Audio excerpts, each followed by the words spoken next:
Chapter 751. The Allied Army's tent was really big. Even with hundreds of people sitting there, it still didn't seem crowded. Moreover, those people were very quiet, so the spacious tent actually felt a little more quiet.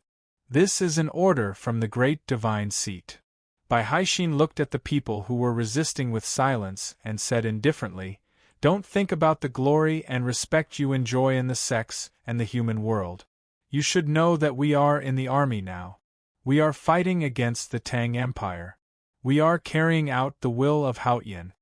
A cultivator in the see-through realm stared at him and said sternly, "Even the heavy cavalry can't break through. What can we do? Who can withstand the sound of the zither and the flute?" Baihai said, "Since I want you to abandon your horses and fight, then you don't have to worry about your mounts. As for the sound of the zither and the flute, the Revelation Divine Palace is making talismans now, and they will be distributed to you later. I don't want to hear any more questions. What you need to do now is to accept." Without waiting for the usually arrogant cultivators to object, he continued expressionlessly, "What ordinary soldiers can't do, of course, has to be carried out by you. Otherwise, why would Taoism pay for you?" An angry voice came from the back of the crowd, "Aren't you sending us to our deaths?" Baihai face suddenly turned cold. Looking at the source of the voice, he asked, "Who's talking?" No one answered, no one dared to answer, and no one dared to speak again. At this time, there were hundreds of military powerhouses and cultivators from various sects in the tent. Usually, even if Baihai was the general of the South Jin Kingdom, he would not make them keep quiet. However, they were in the Divine Hall Coalition Army. Everyone knew that Baihai's words represented the West Hill Divine Palace. Not daring to speak did not mean not thinking. The cultivators' faces darkened. They all knew that the man was right. The West Hill Divine Palace wanted to send these small vassal sects to their death. They wanted to use their own deaths to consume the psyche power and physical strength of the Academy's disciples. Think about your sect. Do you want it to last for a long time, or do you want it to disappear like fireworks?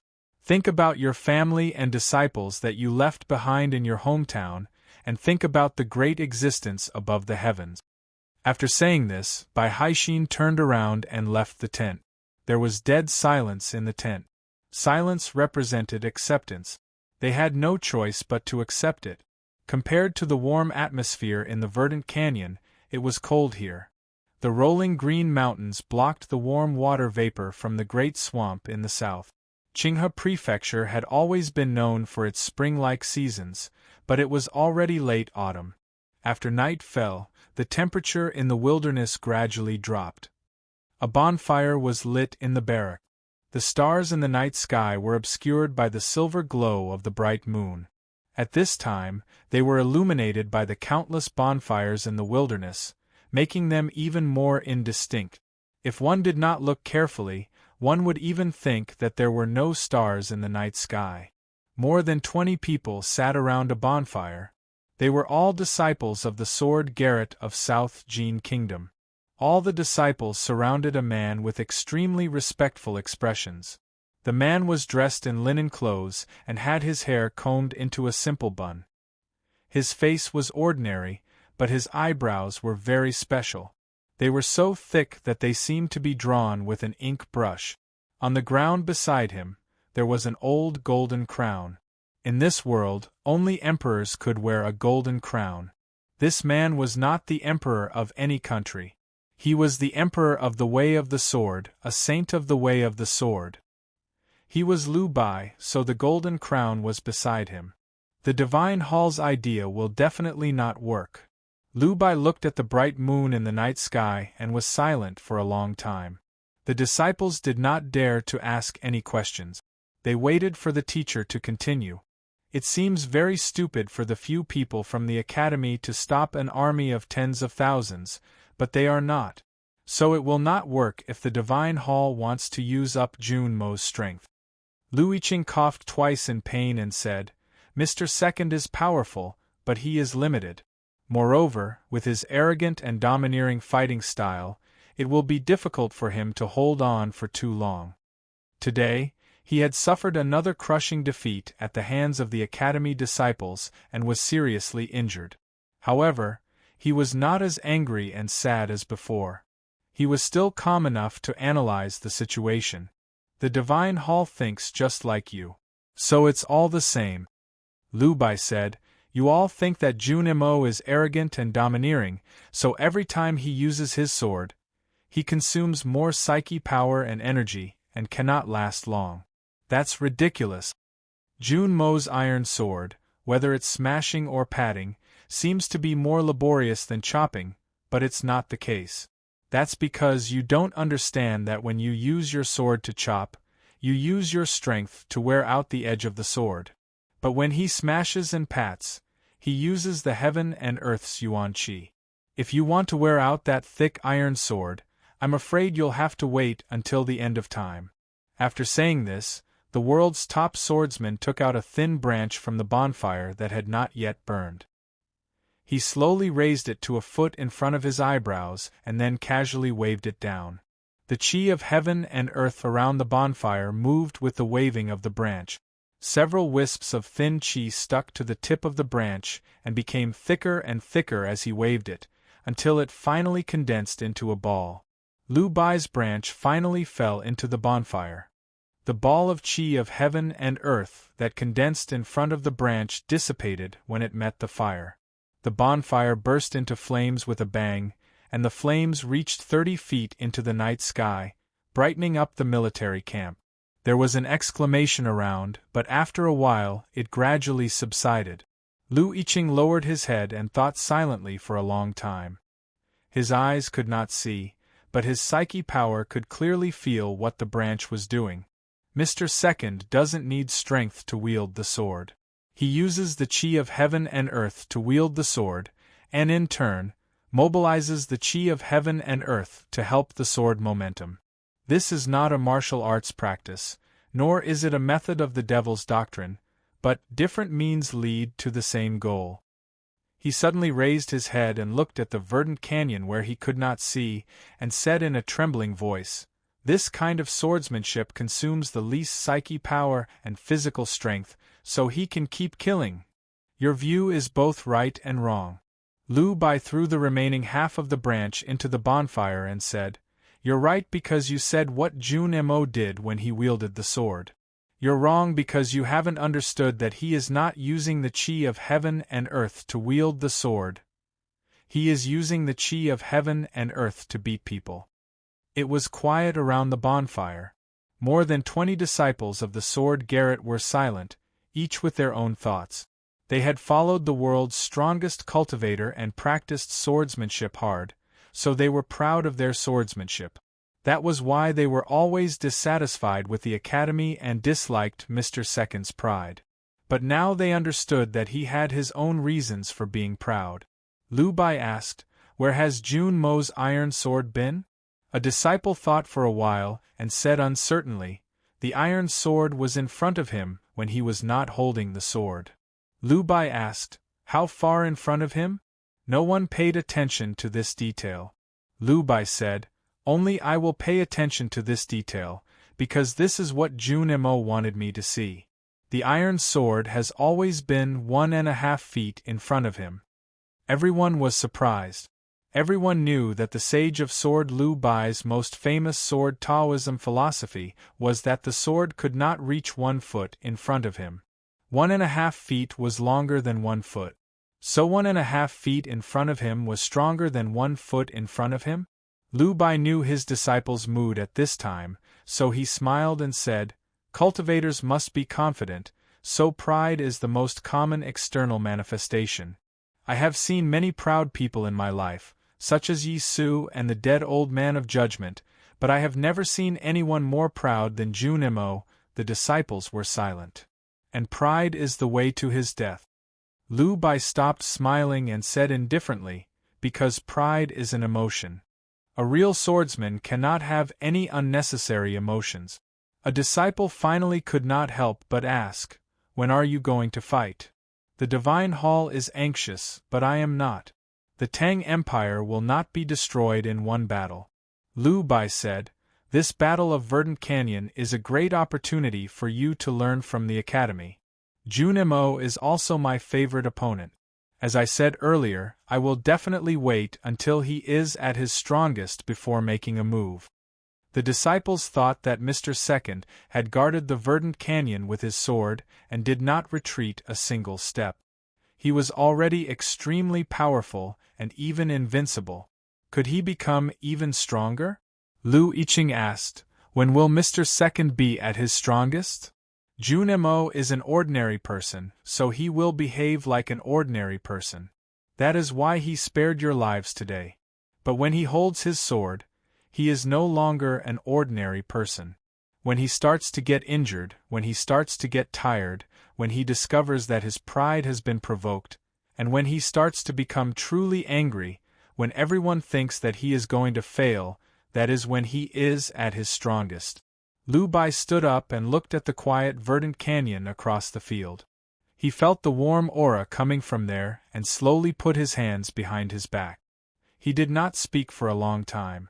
The disciples of the sword Garrett also stood up and looked in that direction, not knowing what he was looking at. The army is vast and powerful, but they are still in the mood to cook in the face of danger. Well, the rice is a little burnt, but the pickles taste good. The night wind blew gently. Liu Bai smelled the scent in the wind and said with emotion, "This is life. Neither war nor killing can affect the process.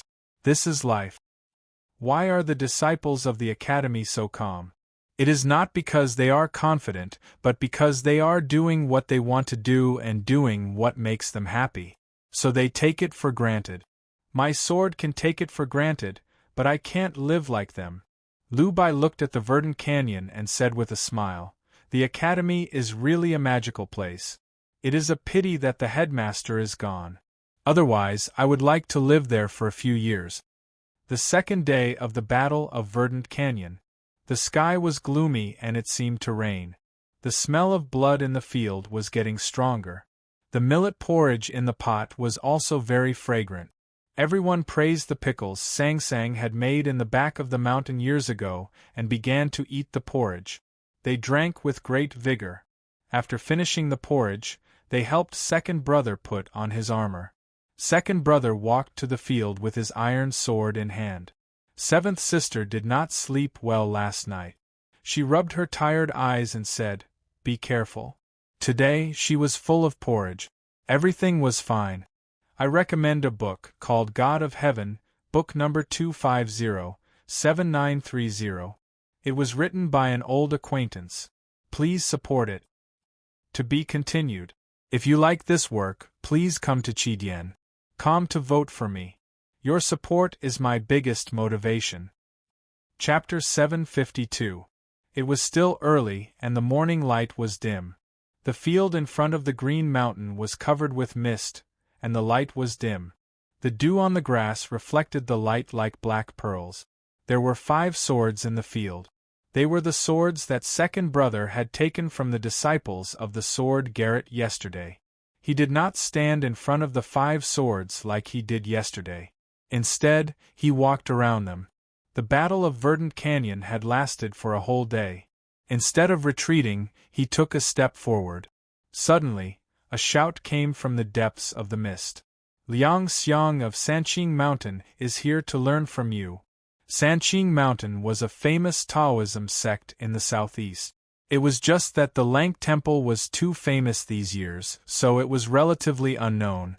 In fact, there were many powerhouses in the sect. Liang Xiang was the most talented and most powerful young disciple in Sanqing Mountain. He was deeply loved by the elders of the sect, and even the West Hill Divine Palace paid attention to him. He was very confident in his swordsmanship. After receiving the military order from the West Hill Divine Palace last night, he was not as sad as other cultivators. On the contrary, he was very excited. He wanted to see if Mr. Second of the Academy could take his sword. So his voice was very confident and proud. Following this voice was a flying sword that overflowed with brilliant lights. The sharp and narrow blade was like an arrow as it easily pierced through the air and thin mist, whistling over. Second brother looked into the depths of the mist without any emotion. Without looking at the flying sword, he stretched out his right hand. There was a tearing sound in the mist. It was like countless pieces of paper being torn into countless pieces by powerful fingers. The aura of heaven and earth in front of the verdant canyon was torn apart along with the sound. The flying sword dragged a wisp of chi of heaven and earth and naturally broke apart with the tearing everywhere. There was a painful muffled sound in the mist. The whistling flying sword suddenly lost control and slowly descended. It fell into second brother's hand. Second brother held the flying sword and threw it behind him casually. With a bang, the sharp flying sword was deeply inserted into the slightly wet ground of the field.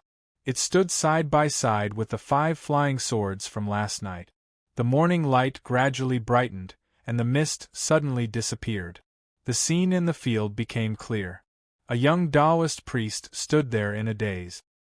His hands were empty and his chest was covered in blood. Looking at his expression, he seemed to be scared silly. He was Liang Xiang, the pride of Mount Sanqing.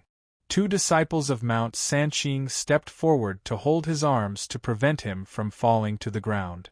Only then did Liang Xiang come to his senses. He let out an extremely terrified scream.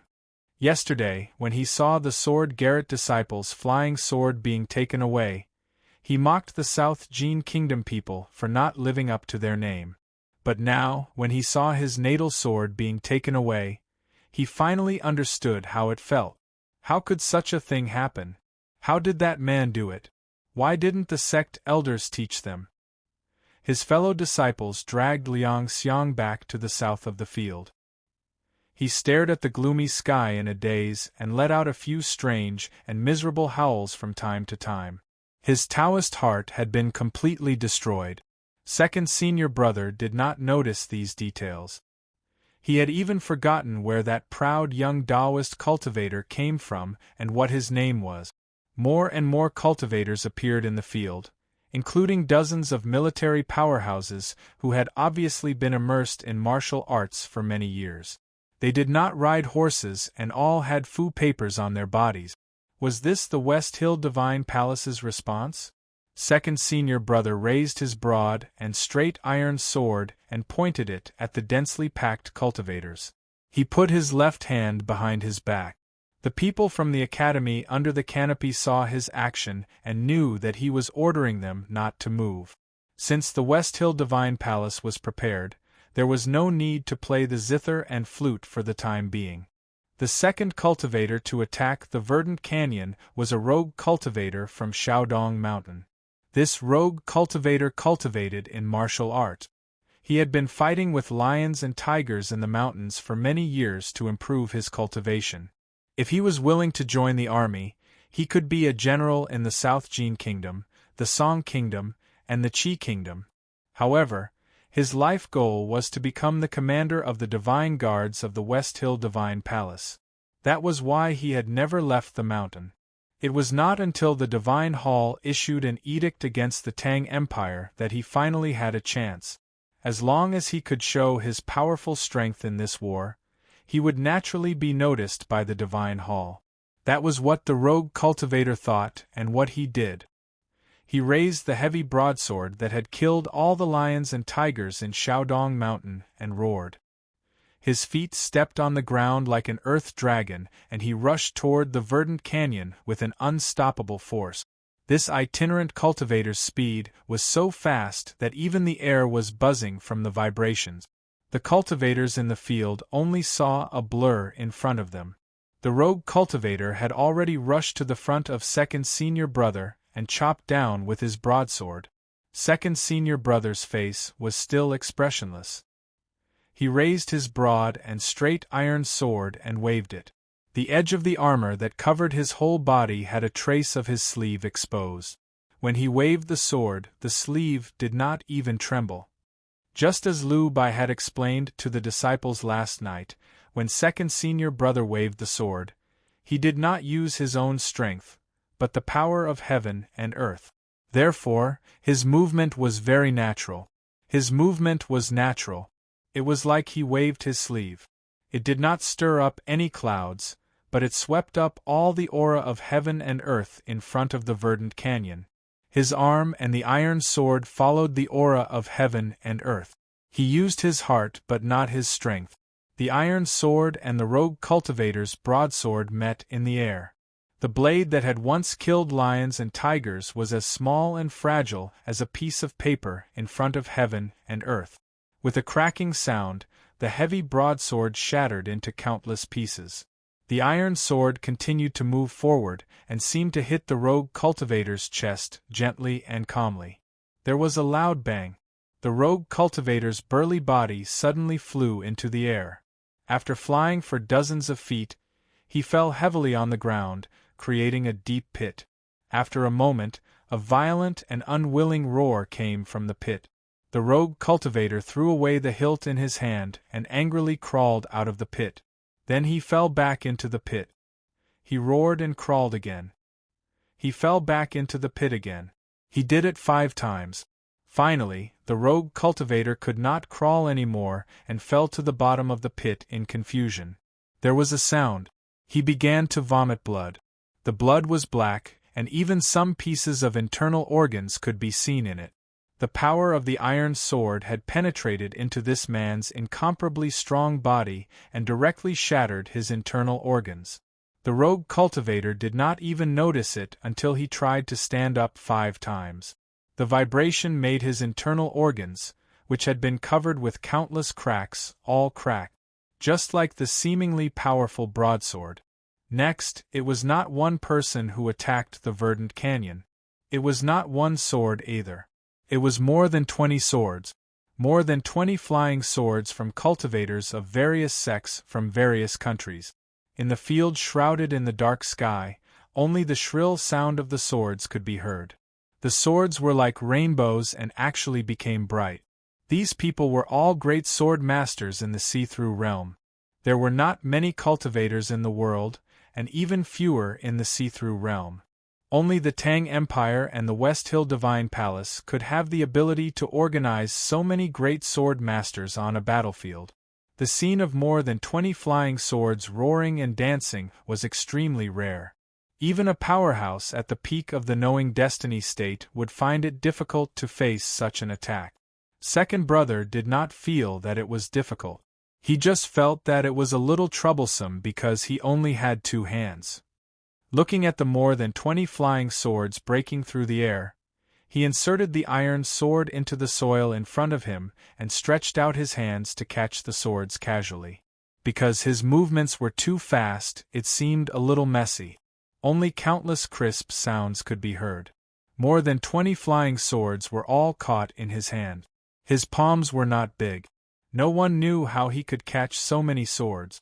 Those flying swords were held in his hands in a disorderly manner, like a really proud peacock who was too proud to dress up. It was really messy for a moment when it woke up and casually spread its tail to dry its wings. Then he threw these flying swords behind him. Those swords were inserted into the soft and wet field. The Haotian Taoism sect ruled the world. Even the sage of sword Liu Bai and the master of calligrapher Lord Wang were guests. No one knew how many cultivators were its vassals. This battle of the verdant canyon was undoubtedly the battle with the largest number of cultivators in 100 years. Countless cultivators and the powerhouses of the coalition army surged across the field and attacked the verdant canyon like waves, slapping towards the silent man standing in front of the verdant canyon. No matter how many of their companions fell, the people behind continued. This was what it meant to be wave after wave. However, the successors still could not take a step forward, and could only fall to the ground. Dozens of arms flew into the sky with blood. Dozens of corpses were thrown into the distance. Countless flying swords pierced through the air, and then turned into scrap metal in the hands of the man. Yesterday, there were tens of thousands of arrows stuck in the field in front of the verdant canyon. It was an arrow forest. The vibration of the chi of heaven and earth caused by today's battle had already shattered those arrows into pieces. What replaced them were more than 100 flying swords stuck deep in the field. Those flying swords had different styles and auras. Some were wide, some were narrow, some were sharp, and some were blunt. But when they were inserted into the ground, they became no different. They were all so lifeless.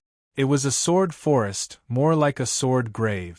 Second brother stood in front of the sword grave, occasionally waving his iron sword. He stood at the very beginning and did not move a single step. His eyebrows were still flat, not even raised for a moment. He did not show anything shocking.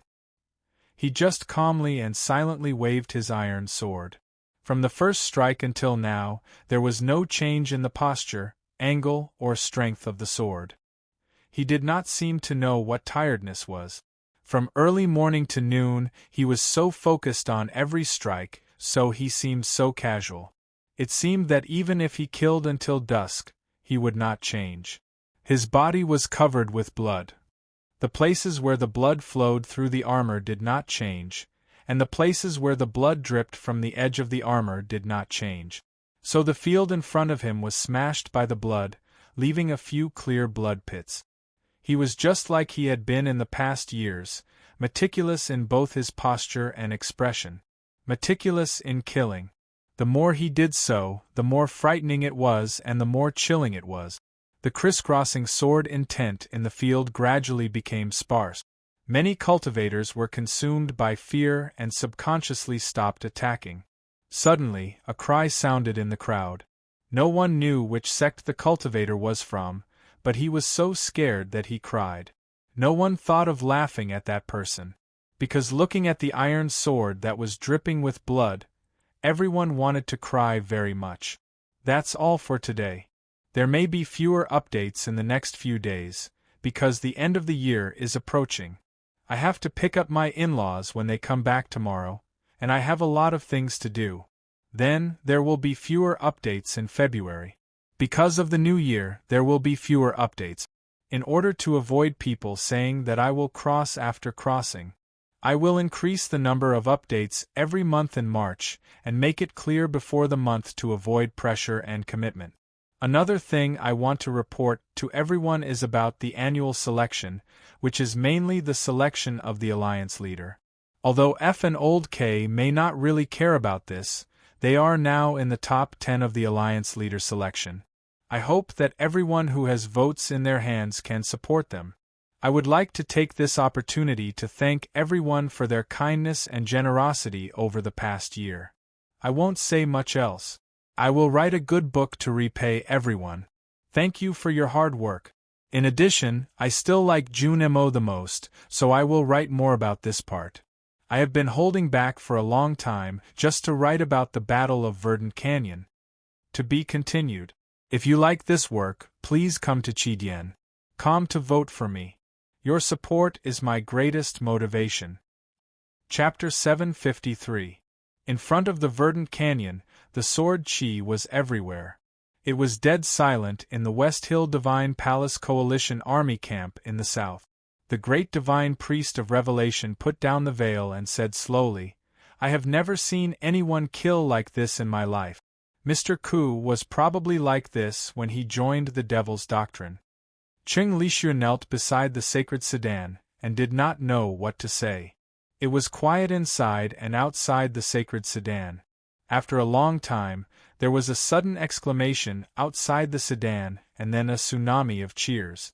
The voices of the coalition army were full of surprise and joy. Qing Lishua suddenly looked out of the sacred sedan and asked anxiously, "Did he win?" His voice trembled because he was very nervous. A priest in red came to the side of the sacred sedan and panted, "Not yet." Qing Lishua's expression changed slightly and asked, "Then why are they cheering?" The priest in red said excitedly, "He changed his hand. He is now holding the sword with his left hand." Qing Lishua frowned and asked confusedly, "So what?" The priest in red said happily, "It means that he will also be tired. He won't be able to hold on for long." Qing Lishua's body was a bit stiff. He wanted to say something but did not say anything in the end. He just waved his hand to let the priest in red leave with a bitter smile on his face. As long as he was human, he would be tired. Mr. Second was also a human. But that man had only changed the iron sword to his left hand and made them so excited. It could be imagined how much psychological pressure and panic he caused in front of the verdant canyon. It was still quiet in the other sacred sedan. Yi Hongyu lowered her eyes and put her jade-like hands on the bloody divine robe of judgment. She was silent. The cheers outside the sacred sedan did not change her expression. No subordinates dared to disturb her meditation with those absurd reasons. After a while, the coalition army suddenly burst into cheers again. The subordinates of the Divine Hall of Judgment finally could not suppress their emotions. A deacon in black walked up the sacred sedan and knelt outside the veil. He reported respectfully, "The flying sword of Taoist Chui from the kingdom of Song stabbed him." Hearing this, Yi Hongyu's expression finally changed. Because she knew who Priest Chui was. Even she had some hope for Taoist Chui. She raised her head and looked at the black deacon, asking, "And then?" The black-robed deacon was slightly startled. It seemed that he didn't expect the great divine priest to ask another question. He answered nervously, "Then?" Priest Chui's Taoist sword was broken, but that person seemed to be fine. Yi Hongyu frowned slightly and said, "Then what do you want to tell me?" The black-robed deacon became more and more nervous. His voice trembled as he said, "This is the first time someone has been able to stab that person with a sword. This means that that person can still be stabbed. Although it's stupid, there's some truth to it." Yi Hongyu looked at the verdant canyon in the distance through the gauze. There was no emotion on her beautiful face. She said indifferently, "It seems like it's about time." Almost simultaneously, in another divine chariot, the great divine priest of revelation stretched out his fingers and stroked the scripture in front of him. His old face revealed a peaceful and firm expression. He said, "It's almost time." A sharp and gorgeous Taoist sword had become several pieces of broken sword lying in the field. However, this sword should still be proud because it was the only flying sword that hadn't been taken away by the enemy since the beginning of the war. In the south of the field, a Taoist dressed in plain Taoist robes was looking down at his chest and abdomen. His name was Chui Rong, and he was born in the Chui family of Qinghe County. He left his family when he was young and traveled around the world to cultivate.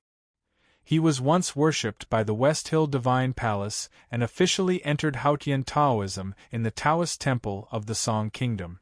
Many powerhouses of Haotian Taoism had been hiding in the world, hiding in ordinary or even dilapidated Taoist temples. They didn't like the atmosphere of the Divine Hall and preferred to be ordinary Taoists. They would only appear in the world when Haotian summoned them to offer their power. Taoist Chui was such an extraordinary Taoist. Taoist Chui was not famous in the cultivation world, but his state was extremely high. He had entered the knowing destiny state 10 years ago and had his own position in Haotian Taoism where powerhouses gathered. However, he only made one move today and didn't do anything else. He looked down at his chest and abdomen quietly because his sword had been broken. There was a very deep sword wound on his chest and abdomen. It was a horrifying big bloody wound. The wet and soft intestines and other internal organs were squeezed out of the big bloody wound. It was a little slow at first, but it became faster and faster as time passed. Finally, it was like flowing water. Taoist Chui quietly watched his internal organs flowing out of his body. He didn't raise his head until the whole process was finished. He asked, "Mr. Second swordsmanship is the most rigorous art in the world. The previous sword cut 4 inches into my body, not a bit deeper or a bit shallower. Of course, it was intentional." Second brother said, "Exactly." Taoist Chui said, "The Academy values kindness and forgiveness.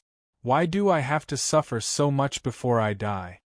Second brother calmly said, "Because I know your surname is Chui." Taoist Chui understood and said, "Mr. Second should know that I have little contact with the clan." Second brother said, "I want to use your death and pain to express the Academy's attitude." Taoist Chui asked, "What attitude?" Second brother said, "The The 7 families of Qinghe County. Even if we die, we can't die happily. Taoist Chui sighed and said, so that's how it is. After saying this, he slowly sat on the ground and began to pant.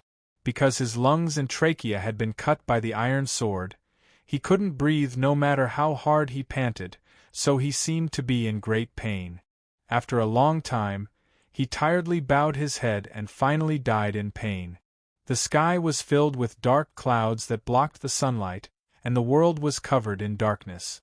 Second brother was covered in blood. He stood in the wilderness, in front of hundreds of flying swords, in front of countless cultivator corpses, and looked at the cultivators in the south. He raised the iron sword in his hand again. He didn't say a word. But the cultivators in the wilderness seemed to have heard him asking who else was there. The cultivators' eyes were all attracted by the iron sword that seemed to have magic power. The iron sword was very ordinary. The body of the sword was broad and straight. It was dim and even looked a little ridiculous, but looking at the iron sword, everyone just wanted to cry. Some people wanted to cry, but they couldn't. They were frightened. The cultivators, in front of the iron sword, could no longer summon up the courage to fight, and finally retreated. It became quiet in front of the verdant canyon again. The blood on the ground had already accumulated into a puddle, reflecting the gloomy sky, making it look a little dark. The people of the academy rushed out from under the canopy. Wang Qi held a stool in his left hand and a medicine bag in his right hand. He rushed behind second brother and asked him to sit down. He put the medicine bag to second brother's mouth and swallowed it as fast as he could. Seventh sister was carrying a kettle and a bowl of water. Seeing that it was too late, she simply threw the bowl away and put the spout of the kettle to second brother's mouth, desperately pouring water into him. Second senior brother was not an ordinary person. He was unusual in all aspects. Even though he was surrounded by his junior brothers and sisters, he was still able to maintain his composure. He delivered the medicine with water and swallowed it in an instant. Fourth brother and sixth brother had also run over. They squatted in front of second brother and looked at a certain place on the chest of the armor with a serious expression. Taoist Chui's natal Taoist sword had pierced this place. When the Taoist sword of knowing destiny state pierced the armor, the talisman lines in the armor were automatically activated and condensed a thin and tough layer of qi of heaven and earth. Therefore, the sword did not affect second brother at all. But the talisman lines hidden in the armor were shaken by Taoist Chui's sword style and slightly deformed.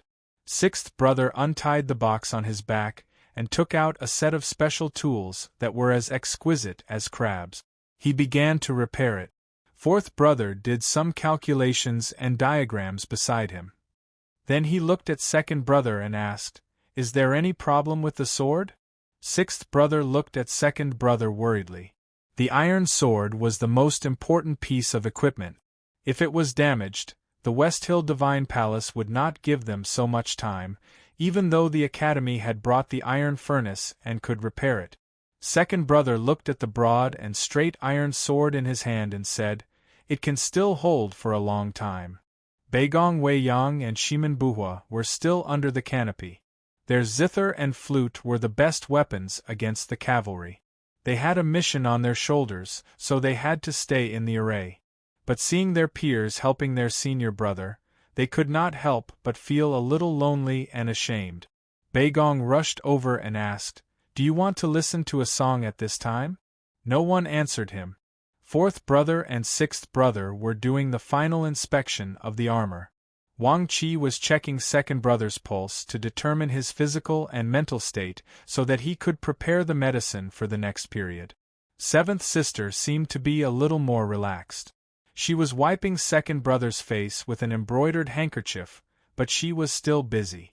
Beigong shouted, "Senior brother, this song is very impassioned. It is most suitable for killing." Second brother stood up and looked at the formidable enemies in the southern wilderness. He said, "Since ancient times, killing people has nothing to do with generosity or generosity. There is no need for accompaniment music. Don't be heroic, don't be generous, don't be unrestrained. You can only be cold, indifferent, and cruel. Only those who can truly do these things can kill all the enemies. Jun Mo is undoubtedly such a person. It seems that I still underestimated him when I commented on him last night. He is still the proudest man. I just didn't expect him to throw away all his pride or hide it in the deepest part of his armor on the battlefield. Lu Bai raised his eyebrows slightly and said, "He has been trying his best to save his energy and pursue a simpler way to kill the enemy. He is extremely stingy, calm and focused, unwilling to let go of the slightest change in the battle. He is extremely calculative. From this point of view, he is more like a stinky businessman." The disciples of the sword Garrett listened to their master's teachings in silence. They had been shocked by the man in front of the verdant canyon. Even though they were in the enemy camp, they could not help but admire him. Although their master was always the tallest figure in their hearts, they actually felt a little uncomfortable when they heard their master describe the man in such a way. But no one dared to question him. Lu Bai's voice rang out again. The disciples of the sword Garrett were shocked and speechless by the hidden meaning of this sentence. I respect an opponent who fights with such an attitude.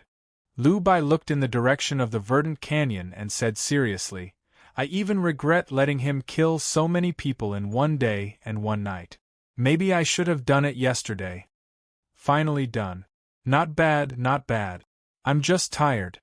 Tomorrow is Saturday. Have a good weekend. Also, I have been revising the Vermilion Bird record recently and found that, just as I always thought, the attitude in the first third is not correct. There is really something wrong with the writing. To be continued. If you like this work, please come to Chidien.com to vote for me. Your support is my greatest motivation. Chapter 754. Lu Bai stood up. The disciples of the sword Garrett were stunned. They thought of what their master had said and knew that he would not wait any longer.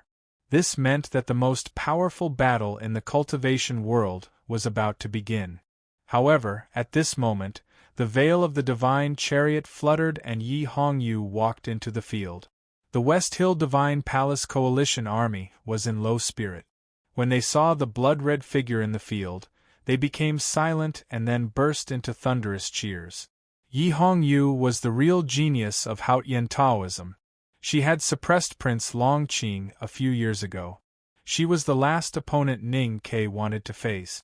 Chen Pippi still held the record of being the youngest person to enter the knowing destiny state. But if she wanted to, she might be able to do it before Chen Pippi. This did not sound convincing, but it turned out that she could always do something she wanted to do, such as becoming the great divine priest of judgment. Seeing Yi Hongyu appear in the field, Lu Bai put his hands behind his back and stopped moving forward.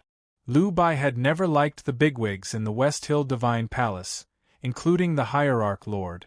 But he had always liked, or rather admired, Yi Hongyu.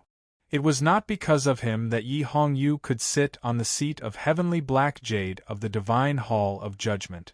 The paper sword in the letter was drawn by Lu Bai himself. It was also because he knew that Yi Hongyu had never been confined to the realm of that sword. She had already mastered Haotian Taoism divine skills. Lu Bai still thought that Jun Mo was stronger than Yi Hongyu. But he thought that Yi Hongyu still chose to fight after Jun Mo said that she was no match for him. So she must be able to win. He wanted to know what Yi Hongyu would do. More importantly, he wanted to know the outcome of the battle between her and Jun Mo. So he chose to watch the battle again. The morale of the West Hill Divine Palace Coalition army was extremely low because of the iron sword outside the verdant canyon. They did not cheer up until Yi Hongyu's figure came into view. Yi Hongyu walked to the verdant canyon and stopped in the middle of the field. Waves of cheers came from behind her, getting louder and louder, and then suddenly stopped. Countless eyes fell on the blood-red divine robe of judgment on her. They were extremely nervous and expectant. Her appearance had such a great impact on the morale of the coalition army. The most important thing was her identity as the West Hill Great Divine Priest, even though she was the youngest great divine priest of judgment in the history of the West Hill Divine Palace. The great divine priest of West Hill must be the great divine priest revered by countless cultivators of Haotian Taoism. He was the god in the hearts of millions of believers of Haotian in the world. Who would think that a god would be defeated by a mortal? There were faint movements in the Divine Hall Coalition Army camp. Tens of thousands of people poured out of the camp and came to the forefront of the battlefield. They held long spears and iron spears in their hands and looked at the scene in the wilderness excitedly. The cheers and chatter had stopped. The world was silent. A knocking sound suddenly rang out. That was the sound of the end of the spear colliding with the wilderness. More and more people were hitting the ground with weapons in their hands, and the sound was getting louder and louder. Tens of thousands of spears and iron spears collided with the ground, causing it to shake. In the beginning, the sounds of countless weapons colliding with the ground were dense and messy. Then, it gradually became orderly and the rhythm became faster and faster. In the end, it became the heaviest sound. Boom! The drumming finally condensed into a thunderous roar.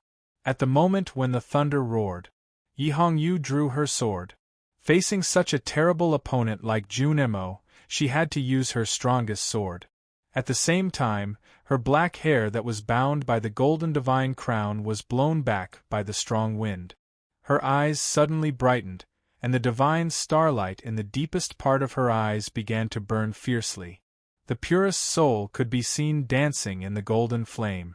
However, the Taoist sword was still in her hand even though she had drawn her sword. The thin Taoist sword did not turn into a rainbow and fly to the verdant canyon, nor did it disappear in the wind. She held it in her hand and pointed it at the man in the verdant canyon. She did not draw her Taoist sword. But the sword had been drawn. The sky was gloomy. The wilderness in front of the Green Mountain was very dark. Suddenly, tens of thousands of white turbulence appeared between heaven and earth, piercing the verdant canyon. A streak of white turbulence was a sword mark. She used the divine starlight to see through the aura of heaven and earth, and sent out sword marks with the Haotian divine skills. There were hundreds of sword marks on the ground of the wilderness, crossing the corpses and blood, and pointing to the verdant canyon. More sword marks went straight up to the sky and even into the dark cloud. Then, like feathered arrows, they fell in a perfect arc, still pointing to the verdant canyon. These sword scars were closer to the sky. They absorbed the heavenly light emitted from the clouds and refracted the heavenly light into rainbow-colored rays. They looked like real lightsabers. It was beautiful like a dream. Countless sword marks with a holy and solemn feeling came out from the tip of the Taoist sword in Yi Hongyu's hand. Then, some were quiet, some were swift, some were straight up to the sky, and some were still on the ground, piercing Junemo. Seeing this incredible scene, the West Hill Divine Palace Coalition Army camp burst into cheers again. Lu Bai frowned slightly, a little puzzled. Junmo's armor was the best armor in the world. Even if it was stained with blood and dust a moment ago, it only needed to be blown by the wind for a while to become as clean as new. The bright armor was like a mirror, reflecting the scene between heaven and earth. The gloomy sky in front of the Green Mountain. The wilderness dyed red by blood. There were also hundreds of holy and solemn sword marks. With the dark sky as a curtain, those bright sword rainbows looked very beautiful. It was like a grand fireworks display. The fireworks on the armor were getting brighter and brighter, which meant that the sword marks were getting closer. Second brother looked up at the sky and did nothing. In the eyes of many, it was only a moment, but in fact, he had been waiting for a long time. He had been waiting for the tens of thousands of sword marks to finally become one sword. However, that moment never came. When he was sure that the tens of thousands of sword marks would not become one sword again, he slightly raised his eyebrows. Since the beginning of the battle, there was no change of emotion on his face. This was the first time. Because he did not understand why Yi Hongyu had used so many swords. At the state that he and Yi Hongyu were in, they both knew what real power was. Beauty was not power like the fireworks on the armor. Holiness was not power like the divine light in her eyes. Magnificence was not power like the hundreds of sword marks between heaven and earth that amazed thousands of people. Concentration was power. The fireworks formed by countless swords were based on Yi Hongyu's profound West Hill divine skills. It looked grand and spectacular, but because of that, it could not be absolutely concentrated. Although the heavy rain in Chang and in summer was huge and frightening, it came and went quickly. After the rain stopped, it did not leave any marks on the ancient city wall. The dripping water in front of the eaves of the academy was quiet, but it persisted. After 1,000 years, no one knew how many hard bluestone bricks the dripped water had dripped. Second brother had never fought with Yi Hongyu, but he had seen the sword that Liu Bai had drawn for Yi Hongyu through Ningke, and also through Ningke. He knew what kind of person Yi Hongyu was. In his opinion, this little girl who had just comprehended Liu Bai's sword style and dared to enter the divine hall of judgment was undoubtedly the strongest of the new generation. She was stronger than Pippi, stronger than Ning Quebec. Then it was impossible for her not to understand what real power was. Her most powerful sword strike was definitely just one sword strike. It could not be so many swords. Second brother had been waiting for Yi Hongyu's swords to become one, because he had decided to defeat her when she used her most powerful sword. That was the only way he could be happy. However, Yi Hongyu did not do so. He did not understand why she did not do so. Even if she used her most powerful sword, second brother was confident that he could defeat her. But now her sword was tens of thousands of swords, which meant that she had lost in advance, because she could not find a chance to win. Second senior fellow apprentice suddenly understood. Yi Hongyu did not think about winning today's battle. For the final victory, she could calmly give up her pride. Is this also a kind of pride? Second brother thought. Then he looked at the tens of thousands of sword marks coming to the verdant canyon and said, "Is this the confinement?" He raised the iron sword in his hand and slashed at the confinement divine array made up of tens of thousands of sword marks. He looked serious. It was not because of the confinement. It was because of Yi Hongyu's intention behind the confinement. The confinement was one of the most profound and powerful arrays in the West Hill Divine Palace. Koharan drew a confinement array with the Howran sword and trapped Master Lotus for decades. The former Great Divine Priest of Judgment also used the same confinement array to trap Wei Guangming in the Peach Mountain for more than 10 years. The confinement array made by Yi Hongyu with tens of thousands of sword marks was based on the Howran sword marks she had seen at the front gate of the Devil's Doctrine. Although she had reached the peak of the knowing destiny state, she was still far from Mr. Ku and even weaker than the former Great Divine Priest of Judgment.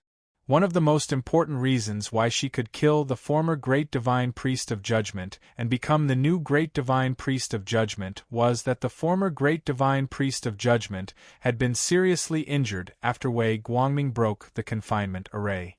With her current state, the confinement array made of Taoist swords could trap countless powerhouses to death. But it was not enough to trap second brother of the academy. This meant that she would definitely lose this battle. But she was not afraid of losing. Just as second brother finally understood, she did not want to win today's battle. It was very shameful for a great divine priest of West Hill to lose in front of hundreds of thousands of believers. But she did not care. Although her confinement array could not trap second brother forever, it could at least trap him for a while. That was what she wanted. A moment was enough for the West Hill Divine Palace Coalition army to do many things. For example, charging with thousands of cavalry. And when the sound of zither and flute came from the verdant canyon in the sacred Sudan, the great divine priest of revelation stretched out his finger and turned the West Hill scripture in front of him to a certain page. The number of chapters on Friday is wrong. These 2 days are the birthdays of my father-in-law and mother-in-law. This year is my mother-in-law's 60th birthday. It's a bit hard and I feel sleepy while writing. I'm free tomorrow. There are 2 chapters tomorrow. To be continued. If you like this work, please come to Chidien.com to vote for me. Your support is my greatest motivation. Chapter 755. Etiquette is the principle.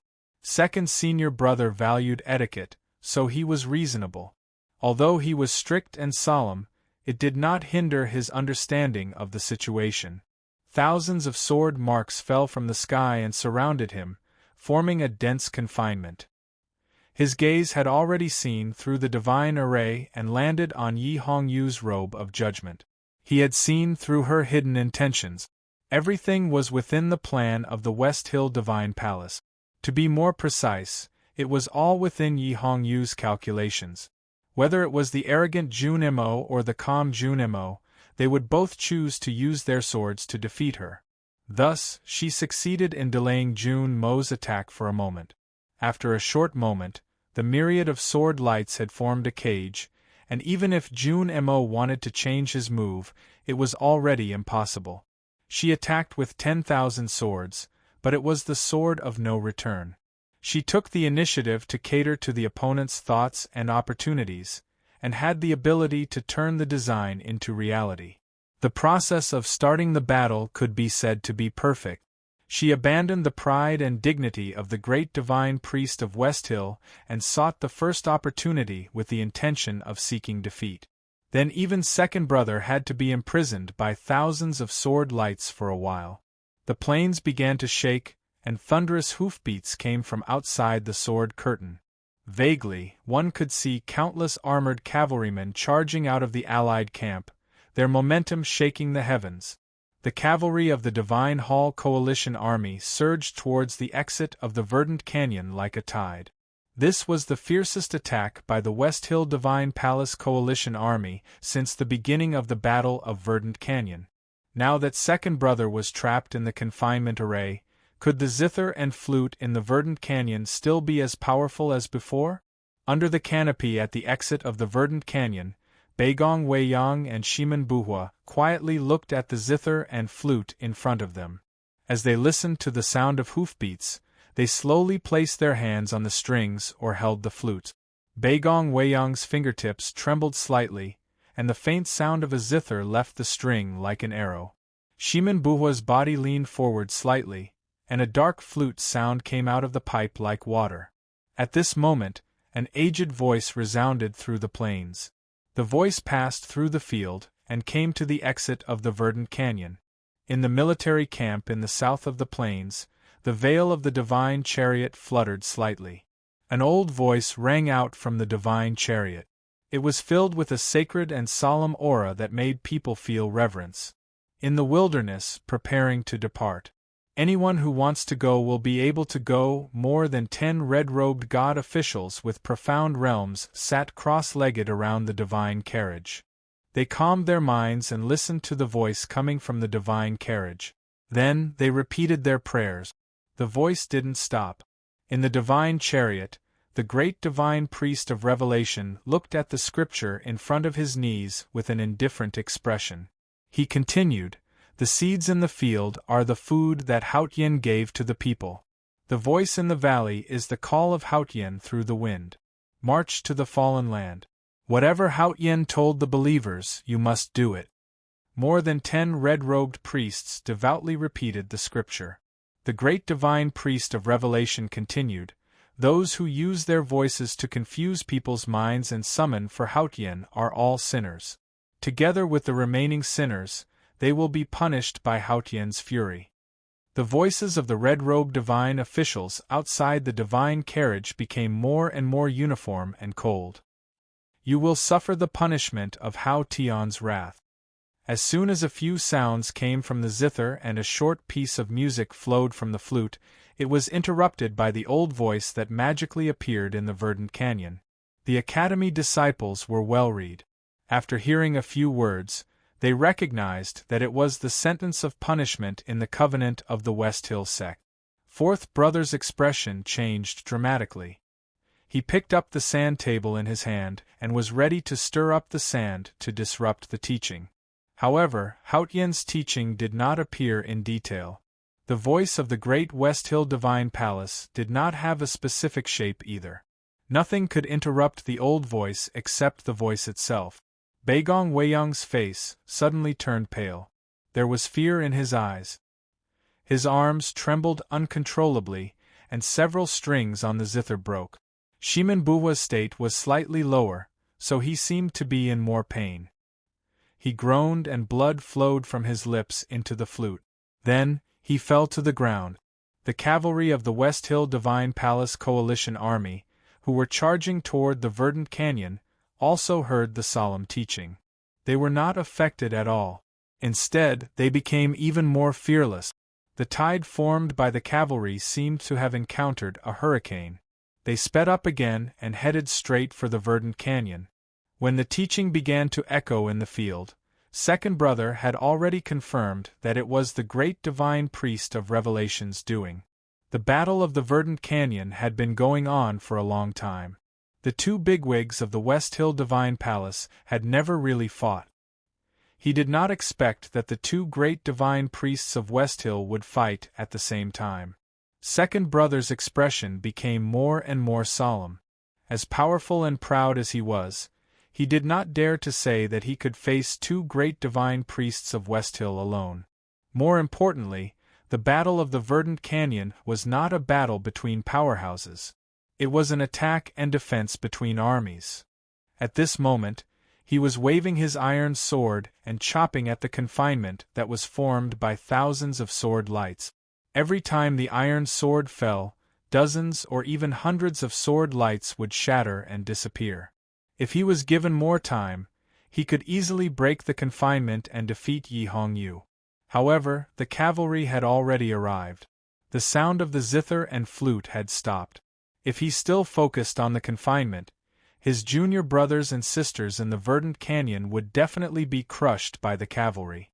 He could not allow that to happen. He could not afford to waste any more time in the confinement array.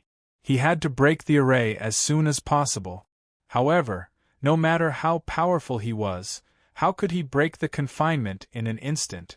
No matter how powerful the iron sword in his hand was, how could it instantly break the sword curtain formed by thousands of sword lights? So he withdrew his iron sword. He no longer tried to use the iron sword to break the confinement. He looked at Yi Hongyu outside the sword curtain and remained silent. He withdrew all of his aura into his body. At this moment, he was no longer the arrogant Jun Mo with the unparalleled sword style. He was just an ordinary person. Yi Hongyu immediately realized what he was going to do. Her expression suddenly froze.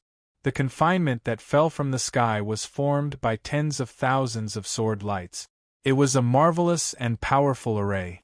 However, the sword lights still carried their own sword style. When Second Brother withdrew all his aura and lowered the iron sword in his hand, no longer contending against the confinement formation, the sword curtain formed by tens of thousands of sword lights suddenly collapsed toward the center and pierced his body. He wanted to use his own body to resist the tens of thousands of sword lights. Only in this way could he escape from the confinement in the shortest time possible. However, even powerhouses of the Devil's Doctrine like Tang or Xiaohou would end up in a miserable state if they tried to resist Yi Hongyu's thousands of sword lights with their bodies. Second Brother's body was just that of an ordinary person. How could he resist it? With the collapse of the confinement and the arrival of tens of thousands of sword lights, the magnificent fireworks on the shiny armor suddenly became denser and brighter, as if it would be ignited in the next moment. In a very short time, the armor on Second Brother's body released countless talisman intents, which collided with the countless sword lights coming from the sky and stirred up countless terrifying turbulences of the chi of heaven and earth. Bang! Bang! Bang! Bang! Bang! Bang! The tens of thousands of sword lights fell on the surface of the armor, making extremely dense sounds of friction and cutting. Occasionally, there was a slight roar like a tiny thunder and lightning. It was extremely terrifying. The ground under Second Brother's feet suddenly sank, and more than 10 pieces of gravel were torn into powder. As for the grass that was stained with blood, it had already turned into flying ash and disappeared. The armor that covered his whole body shot out countless blazing rays of light. His whole body seemed to be burning, and no one could see clearly what was going on in the flames. The next moment, the wide and straight iron sword reappeared in everyone's sight. The iron sword cut through the countless sword lights and the friction flames on the surface of the armor, cut through the chilling air in the wilderness, cut through the whistling wind, and fell on Yi Hongyu's face. As the iron sword waved out, second brother's figure also appeared from the flames. He did not move forward. Instead, he took a step back. Since the beginning of the battle, no matter how many enemies he faced, he had never taken a step back. Now he finally took a step back. He did not take a step back because there was no way out. He took a step back because the younger brothers and sisters at the exit of the verdant canyon behind him needed his protection. The cavalry of the West Hill Divine Palace Coalition Army had already arrived in front of him.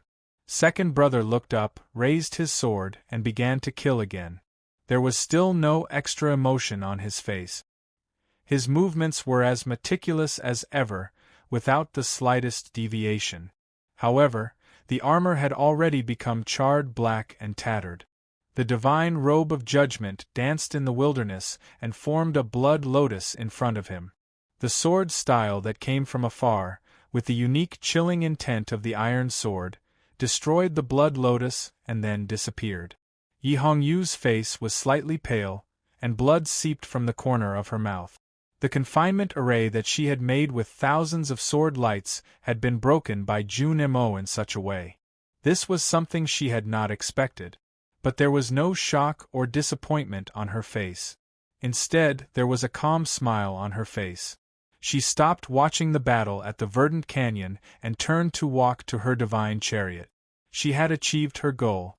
The main force of the academy defending the verdant canyon was, of course, Jun Mo. But the most troublesome thing for the cavalry was the sound of the zither and the flute. Today's plan of the West Hill Divine Palace was for her to fight Jun Mo, and then the cavalry to lure out the sound of the zither and the flute. Finally, the great divine priest of revelation would lead the priests in red to break the sound. The whole plan had been executed perfectly. Although Jun Mo had broken out of the confinement array earlier than she had expected, she did not care.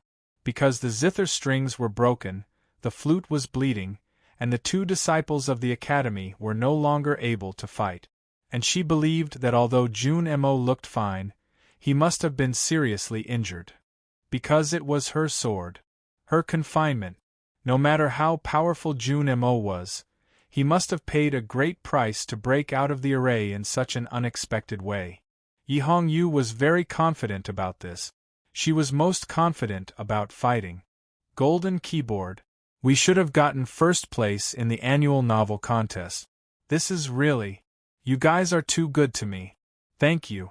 Although it's just like the past 2 years, I feel that I can accept it, but I'm still a little ashamed. I'll write more books in the future. It's still the same old saying. Recently, I haven't been updating regularly. This is my problem. It'll be better from today onwards. I think it'll be very, very good until the end of the month. To be continued. If you like this work, please come to Chidien.com to vote for me. Your support is my greatest motivation. Chapter 756. The result of the battle in the verdant canyon had been decided. The zither and the flute were gone, and no one could stop the charge of thousands of iron soldiers. Jun Mo could not do it even if he was not injured. Even if Liu Bai suddenly changed sides, he could not do it. The academy could only retreat to the verdant canyon for a while. The West Hill Divine Palace had already prepared a plan for them. Yi Hongyu no longer paid attention to the situation in the verdant canyon. She turned around and walked towards the sacred sedan. Although she was injured, she looked calm and steady. In terms of state and strength, there was still a gap between her and Jun Mo. However, she was good at fighting. Most importantly, she was very calm and did not limit the battle to just 2 people because of pride. This was a battle between the West Hill Divine Palace and the Academy. She was not fighting alone. Therefore, this battle would end with the West Hill Divine Palace's victory. Countless iron cavalries arrived. Smoke and dust rose and the verdant canyon was restless. Second brother stood in front of the verdant canyon.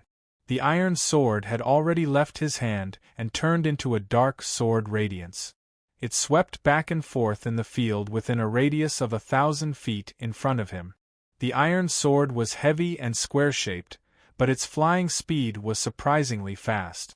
The seemingly blunt and edgeless sword body tore the armor of the cavalrymen apart like tearing paper, causing blood to spurt out of them. Even if the sword only brushed past the enemies, the cavalry's chests collapsed and their bones were broken as if they were hit by a small mountain. The horses that were hit by the iron sword kept falling over. From time to time, the sound of heavy objects falling to the ground could be heard in front of the verdant canyon. The smoke and dust grew thicker and the people groaned. Countless cavalries fell off their horses and died. However, human power was limited. Second brother's speed and angle did not show any signs of slowing down. However, everyone knew that the psyche power in his sense of perception was being consumed at an extremely fast speed. If he allowed this situation to continue, no matter how vigorous his psyche power was, there would come a time when it would be exhausted. What was even more chilling was that the cavalrymen of the Divine Hall were not afraid of the iron sword at all. No one knew whether it was because they saw the prospect of victory or because they were inspired by the teaching of the great divine priest of Revelation, but they kept charging fearlessly. The number of cavalrymen rushing to the verdant canyon was increasing faster than second brother's killing speed. Several cavalrymen successfully broke through the iron sword, brushed past second brother's body, and rushed toward the verdant canyon. Second brother waved his right hand but did not recall the iron sword. Instead, he directly controlled the iron sword to slash across the field outside the verdant canyon. More than 10 cavalrymen were neatly cut in half like straws. Then he glanced at the cavalrymen. A long time ago, Ning Ke had asked Master Yen Sei what kind of state second brother's knowing destiny state was. Master Yen Sei thought for a while and said, "As long as he looks at you, you will die." Second senior brother glanced at the cavalryman. The psyche power in his sense of perception broke through the air and entered the minds of the cavalrymen accurately and wantonly. Although the cavalrymen were not cultivators, they had brains, so they died. However, this was just a scene on the battlefield, just a corner of the raging ocean. It could not affect the overall situation. When countless cavalrymen charged forward without any regard for their own lives, everything would be crushed. Su Shi and Chen Pippi both said that there was no cultivator in the world who could stop the cavalry charge, unless he had surpassed the 5 states and become an extraordinary being. Su Shi used to be the top military man of the Tang Empire, so he knew the power of the cavalry the best. Chen Pippi was a young genius of Haotian Taoism and had studied in the academy for many years, so he knew the rules of the cultivation world the best. Therefore, the conclusion made by these two people could stand the test. Second brother was very strong. He had reached the peak of the 5 states and stood at the knowing destiny state for many years. Even when facing the sage of sword Liu Bai, he had to challenge his confidence. However, he had not crossed the threshold after all. In front of thousands of cavalrymen, he waved the iron sword. His armor was scorched and tattered, and his face gradually turned pale. He looked like a black reef in the raging waves, and no one knew when it would collapse. No one knew whether the headmaster had done it intentionally or not. Anyway, the disciples of the second floor of the academy had been at the peak of their respective fields for many years. When they were together, they were the most perfect and powerful combination. The combination of the second floor of the academy could fight against powerhouses like the Abbey Dean of the Jishou Abbey or the chief monk of Scripture with a slight change. They could also stop hundreds of thousands of troops from advancing, just like in the Verdant Canyon. It was a pity that the whole world was fighting against the Tang Empire. The academy, which could defeat any enemy once united, had to be exhausted and was forced to split into several groups. Several people were fighting against the West Hill Divine Palace hierarch at the back of the mountain of the academy. Eldest brother was fighting against the most powerful opponent of the academy. Although the disciples who appeared in front of the verdant canyon were equally powerful, they were not perfect. There were loopholes, and this loophole was captured by Yi Hongyu today. In the specific situation of the verdant canyon, Beigong Weiyang and Shimen Buhua played the key roles. Although their states were ordinary, they played a very important role, because in the world, only the two of them could enter the Tao through rhythms. So they were loopholes, because they were irreplaceable. So Yi Hongyu could use her own failure or even death to gamble on them. Beigong Weiyang and Shimen Buhua sat under the canopy. Their faces were pale, and there was blood in front of them. Beigong's face was full of unwillingness and pain. He stretched out his trembling fingers, trying to tie the strings on the zither again, but he could not exert any strength. There was only one string left. Even if he could play it, how could he make a song?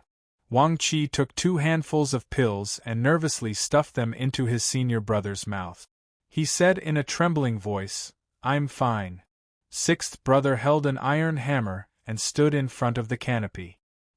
He silently looked at the battlefield not far away. He looked at the cavalry that had broken through the iron sword and was charging towards them. He slowly clenched his fist. Mu Yu looked at second brother's figure, which was faintly discernible. It seemed that he would disappear in the next moment. Her beautiful face was full of nervousness and worry. Her fingers that were holding the red string trembled slightly. If the cavalry rushed over, the tactical array she controlled would be the last resort of the academy disciples. But she knew that there were too many cavalry and their impact was too strong. The tactical array alone could not stop them. Fourth brother had participated in the design of the tactical array, so he knew this very well. So he did not look at the battlefield or the red string in Mu Yu's hand. Instead, he kept calculating on the sand table, frowning. Just as Yi Hongyu had planned, he found that he could not figure out any way to solve the current crisis, because the strings of the zither were broken and the flute was bleeding. There was no one else in the world who could make the zither and flute play. At the bottom of the pit of despair, there was always hope.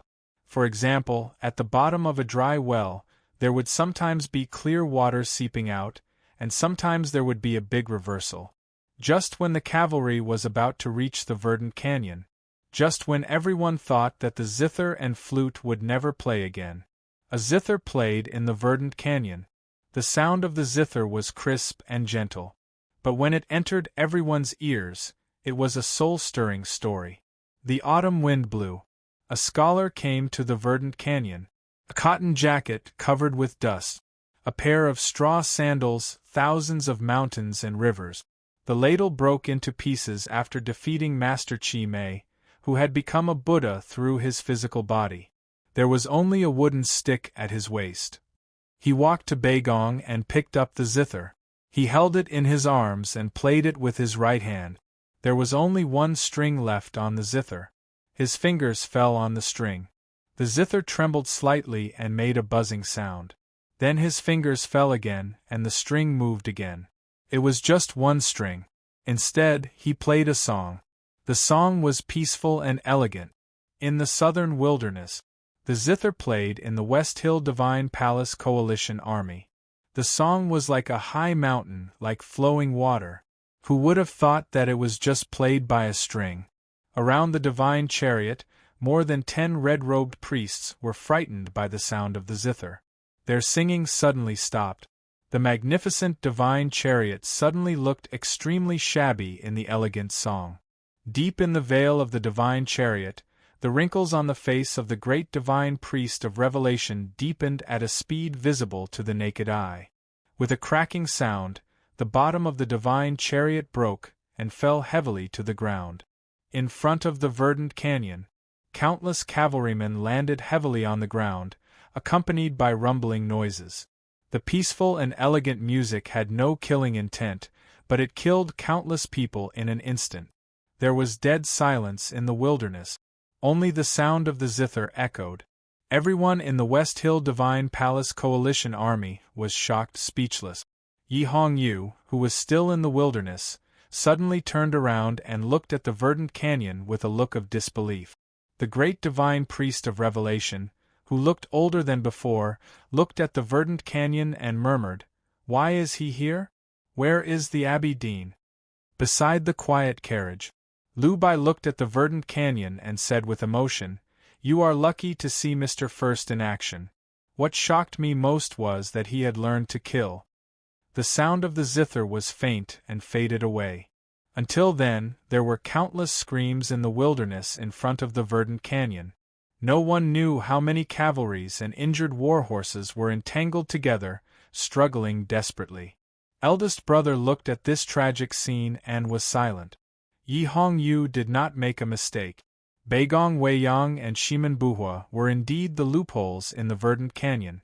No one in the world could replace the two of them who had entered the way of temperament. But she did not know one thing.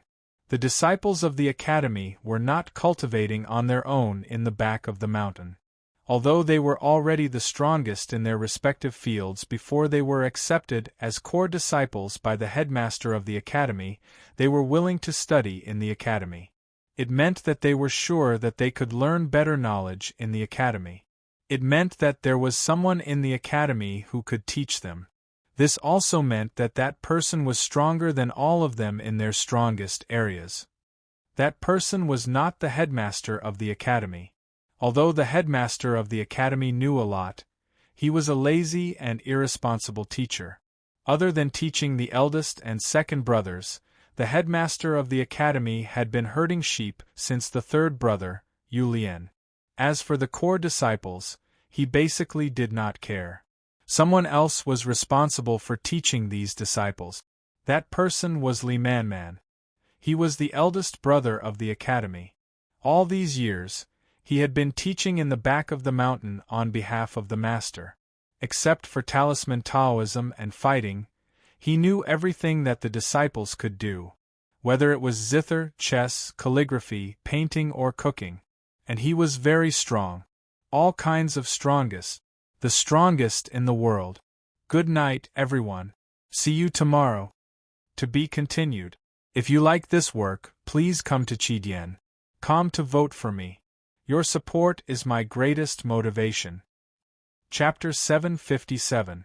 Eldest brother put down the zither and clapped his hands, sending 2 streams of aura into Beigong and Shimen's bodies. Then he lowered his head and began to repair the zither and the flute. Jun Imo, covered in blood, walked back from the field and bowed to eldest brother. Everyone from the academy came back to their senses and bowed to eldest brother. Eldest brother returned the bow and said, "Thank you." Everyone noticed the blood on eldest brother's cotton gown and knew that the battle between him and the Abbey Dean was more dangerous and difficult than the Battle of Verdant Canyon, so they were very worried.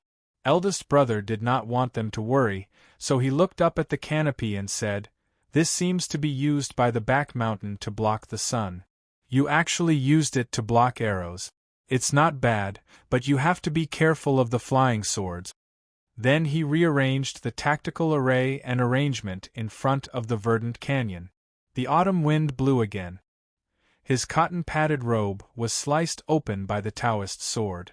Cotton peeked out from the cracks and trembled slightly in the wind. Then, it turned into shadows. Eldest brother's figure disappeared under the canopy. In the field in front of the Green Mountain, Yi Hongyu summoned her Taoist sword to protect her Taoist heart. Her face was full of solemnity. She did not know if the figure would appear in front of her in the next moment. In the south of the field, in the West Hill Divine Palace Coalition Army camp, the disciples of the Sword Garret looked around as if they were facing a formidable enemy. Lu Bai sat quietly beside the ashes from last night. He looked calm and the sword on his knees was in its sheath. No one knew where Mr. First of the Academy had gone. But everyone could guess that he would definitely come here. The next moment, eldest brother's figure appeared in the West Hill Divine Palace Coalition Army in the south of the field. He looked at the old great divine priest of revelation in the depths of the divine chariot through layers of gauze, and pulled out the short wooden stick from his waist. The great divine priest of revelation looked at the scholar outside the gauze, and the wrinkles on his face deepened. More than a dozen red-robed priests shouted and rushed to the divine chariot. Eldest brother held the short wooden stick and looked at the great divine priest of revelation outside the gauze, but did not do anything. Those red-clothed divine adjudicators were sent flying like stones and fell heavily onto the ground, sending up mud and dust. They were all unconscious, and on each of their foreheads was a clear red and swollen mark. The starlight in the depths of the great divine priest of revelation's eyes suddenly burned. Wherever he looked, layers of gauze also burned, as if they had become the divine fire of Hautian's divine kingdom, blocking in front of the eldest brother. The eldest senior brother raised the wooden stick in his hand. His cotton-padded jacket trembled slightly, leaving behind an afterimage. He still seemed to be quietly standing outside the divine chariot, standing outside the layers of burning gauze. At the end of the shadow, there was another Shunlian. He had crossed the horrible divine fire and came to the front of the great divine priest of revelation. The great divine priest of revelation looked at him and said expressionlessly, "Those who believe in Hautian." Eldest brother said, "Z does not speak." The great divine priest of revelation stopped talking. Eldest senior brother raised his cudgel and struck. Looking at the wooden stick breaking through the air, the great divine priest of revelation saw 4,892 possibilities in a moment. The scripture in front of him shone with boundless light. He hid his true form in the light. He did not hesitate to damage his Taoist heart to see the future, so he avoided the 4,892 possibilities. The eldest senior brother stood in front of him, holding the wooden stick and striking down simply.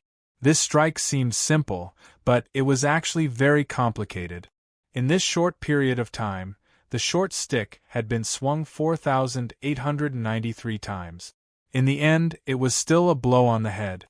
There was a dull sound of collision in the divine chariot. Countless turbulence of the aura of heaven and earth sprayed around like a hurricane. Those curtains that had been ignited by the divine fire instantly turned into countless charred butterflies, flying all over the field. The scripture, which was shining with boundless light, turned into dust in the autumn wind. The body of the great divine priest of revelation reappeared in the divine chariot, sitting cross-legged and covered with blood. The eldest senior brother's strike had hit the great divine priest of revelation's forehead, and also hit his Taoist heart. Just a blow on the head had caused the great divine priest of revelation to suffer irreparable injuries. The blood that wasn't thick, even a bit chilly, continuously flowed along the wrinkles on his face. It was as if a torrential rain suddenly descended on a dried-up mountain stream. But he looked very calm, because he knew his ending from the moment he heard the sound of the zither. When the Buddhism and Taoism sects ambushed Ning Ke and Sang Sang in the White Tower Temple of the Yueluan Kingdom, they were about to succeed. But in the end, because of the sound of the zither, an irreversible change occurred. There were indeed not many new things in the world. Mr. First is indeed Mr. First. The Academy set up the ambush in the verdant canyon, so they had already set the coordinates. The Divine Hall did not think of this, so it is natural that they failed. The great divine priest of revelation looked at the eldest senior brother and said. The eldest senior brother knew why the great divine priest wanted to talk to him at this time, but he felt it was rude not to answer, so he replied, "So the Abbey Dean will arrive later than me. I want to hurry up and do something." The quiet carriage was not far from the divine chariot. When the divine chariot turned into a burning train and then into the bleak autumn leaves, the coalition army of the Divine Hall exclaimed in shock and horror. The disciples of the sword Garrett turned pale. The expression on Liu Bai's face finally changed. He was no longer as calm as before. The sword was still on his knees, but just like his mood, it seemed to feel some kind of threat and became excited and vigilant. The sword buzzed slightly and half of the sword was out of the scabbard. 2 years ago, in the autumn, he had met Mr. First in the sword garret. At that time, he sat by the pond and Mr. First stood in front of him. Mr. First could move tens of thousands of miles, and so could his sword. So even though he called back the flying sword, he was very calm. Because he was sure that no matter how high Mr. First's state was, he could not threaten him. Today, on the field in front of Green Mountain, he saw the figure of the scholar again and was a little surprised by his progress. But when the divine chariot turned into ruins, he was sure that gentle Guy had really learned to fight. A person who knew everything except fighting and could be the strongest in the world. Now that he had even learned to fight, could he also be the strongest in this aspect? Who could be a match for him? Lu Bai slowly reached out and held the slightly vibrating hilt with a happy expression on his face. It was really a good thing to have such an opponent in the world. However, what made him feel a little disappointed was that this battle did not happen. Eldest brother left. He played a murderous song with a string and injured a great divine priest of Westhill with a wooden stick. Then he left quietly. He came in a hurry and left in a hurry. The reason for this? It was because a Taoist appeared on the field in front of the verdant canyon. The Taoist was dressed in green. Today's writing was a little hard. There is no need to name the chapter. This is more suitable. There is another chapter. To be continued. If you like this work, please come to Chidian.com to vote for me. Your support is my biggest motivation. Chapter 758. In the past 2 days, on the island, at the foot of Hua Mountain, in the town, in the city, in the green gauze tent, and many other places in the world, there were always 2 figures appearing one after another. The former wore a cotton-padded jacket, and the latter wore a cyan Taoist robe. This was a battle above the 5 states, a chase between distanceless states. Both of them were distanceless, but there was still a difference in their states. The eldest brother had bought some time in front of the verdant canyon today, because the academy had prepared in advance. But he knew that this time would be extremely short, so he left in a hurry. The moment his figure disappeared, the Taoist in indigo arrived in front of the verdant canyon. Countless pairs of eyes fell on the Taoist in indigo in the wilderness. This was the first time the Abbey Dean of the Jisho Abbey appeared in front of the world. Yi Hongyu knelt down to the back of the Taoist in indigo in the distance, and bowed her head respectfully. The sound of armor rubbing against each other sounded like waves of wheat. Many people knelt down. The disciples of the academy in front of the verdant canyon did not kneel or bow. They silently looked at the powerhouse of Haotian Taoism, slightly pale, but firm. The second brother looked at the Taoist in indigo, walked out of the tent, and raised the iron sword in his hand. The Taoist in indigo glanced at him without any expression on his face. Then he turned to the southern wilderness and looked at the burning divine chariot. He frowned slightly and felt the subtle changes in the aura of heaven and earth. His Taoist heart suddenly showed signs of restlessness. It was not because the divine chariot was destroyed, nor was it because the great divine priest of revelation was seriously injured. For the secluded Jisho Abbey, only the belief of Haotian was really important. Even if the West Hill Divine Palace was destroyed, it was not a big deal. What made the Taoist in indigo uneasy was where the eldest brother's next journey would end. With his Taoist heart slightly disturbed, the Taoist in indigo knew that he had to leave immediately. This meant that the academy had calculated the time difference very clearly and did not give him any time to take action. This was the goal that the academy had to achieve. The eldest brother appeared in front of the verdant canyon and immediately turned the tide, destroying the most important combat power of the West Hill Divine Palace. If the Taoist in indigo had time to take action, how many disciples of the academy in front of the verdant canyon would have survived? This time difference was calculated by the eldest brother and the fourth brother after several nights of calculation. They believed that there should be no problem. However, they still underestimated the Taoist in indigo's strength. the strongest cultivator of the Taoist sect, the lonely man under Hao Tian. His realm was unfathomable and unfathomable. In the prior plan, the Academy was sure that the Taoist in indigo had to chase after the eldest brother and leave without any time to attack. However, they did not expect that the Taoist in indigo could attack at the same time. The Taoist in indigo turned around and walked toward the southern wilderness. He casually waved his right hand behind him. As his footsteps landed on the soft soil, the harsh autumn air suddenly became cold. The autumn wind in front of him suddenly froze into a thin layer of snow and rustled down. A door vaguely appeared in the middle of it. It was a passage hidden in the turbulence of the aura of heaven and earth. It was a pass that only those in the limitless realm could see. The Taoist in green's right foot stepped into the door and immediately turned into nothingness. In the eyes of countless people in front of the verdant canyon, he seemed to have broken through the void. Hundreds of thousands of people from the West Hill Divine Palace Coalition Army saw this miraculous scene and were shocked speechless. At this moment, a sword appeared in his right hand, which he had casually waved backwards. A sword condensed from air. The sword had already left his hand and pierced the thatched roof in front of the verdant canyon, which was covered with broken arrows. After the Taoist in indigo appeared, the verdant canyon became very quiet. The quietest person was second brother. He silently lowered his head and looked at the stone a foot and a half in front of him. He did not look at the Taoist in indigo because he wanted to maintain his full fighting spirit and confidence. He also did not look at the iron sword in his hand because a sword was not meant to be looked at. After the Taoist in indigo threw out the flying sword, second brother moved. He suddenly looked up and stared at the flying sword condensed from air. The iron sword in his hand trembled slightly. Could this iron sword, which had killed thousands of soldiers and horses, block this seemingly simple virtual sword?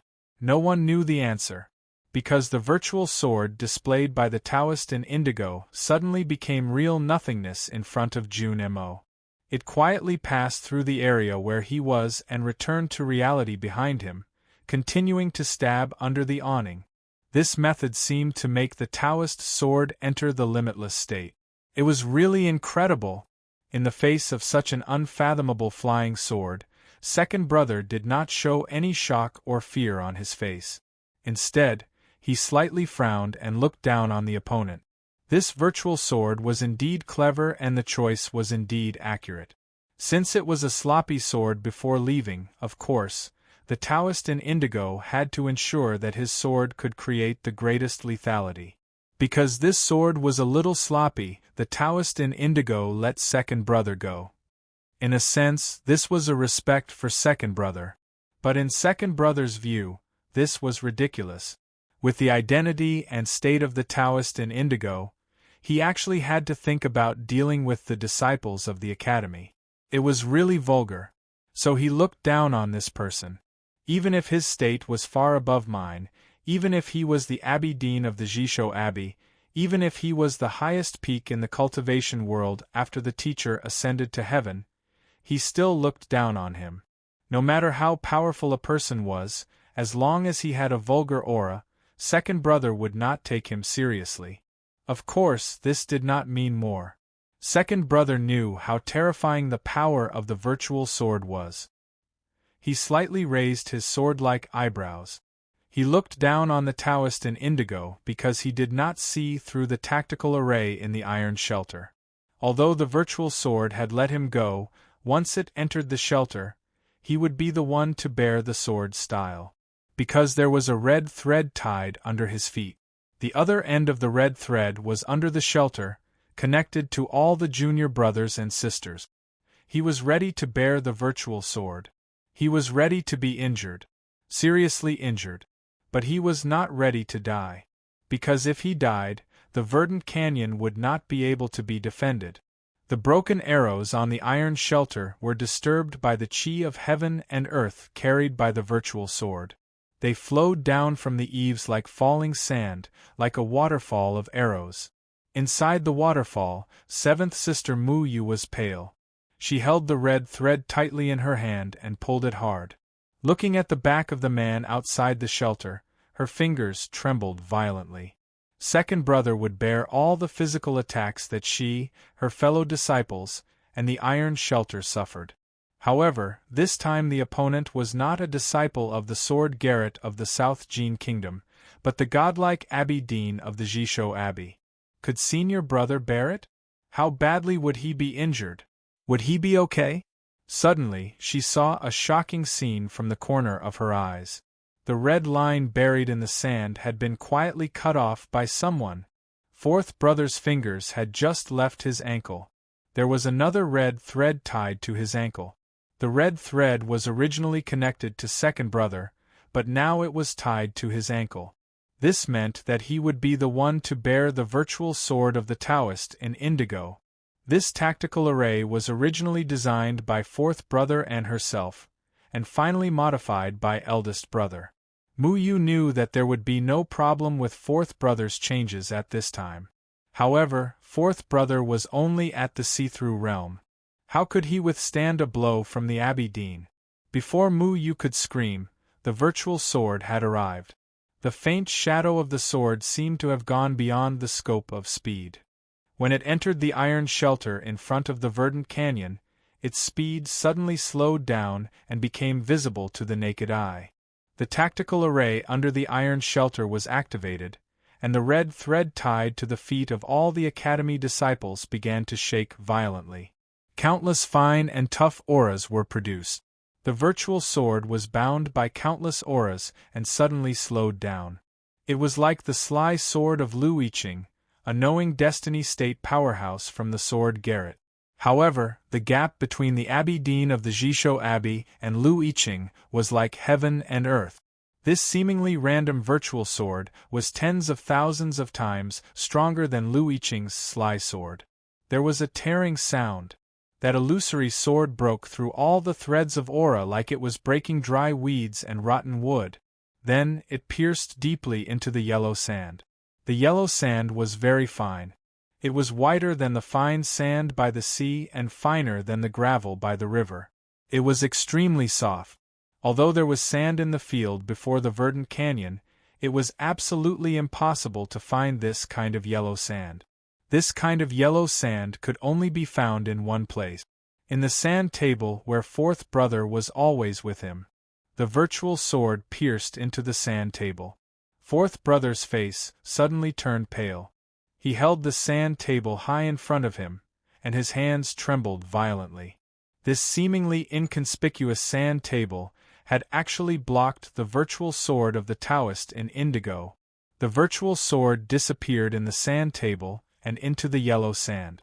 The yellow sand danced, and there were several big rivers. The yellow sand gradually fell, and there were steep mountains and rivers.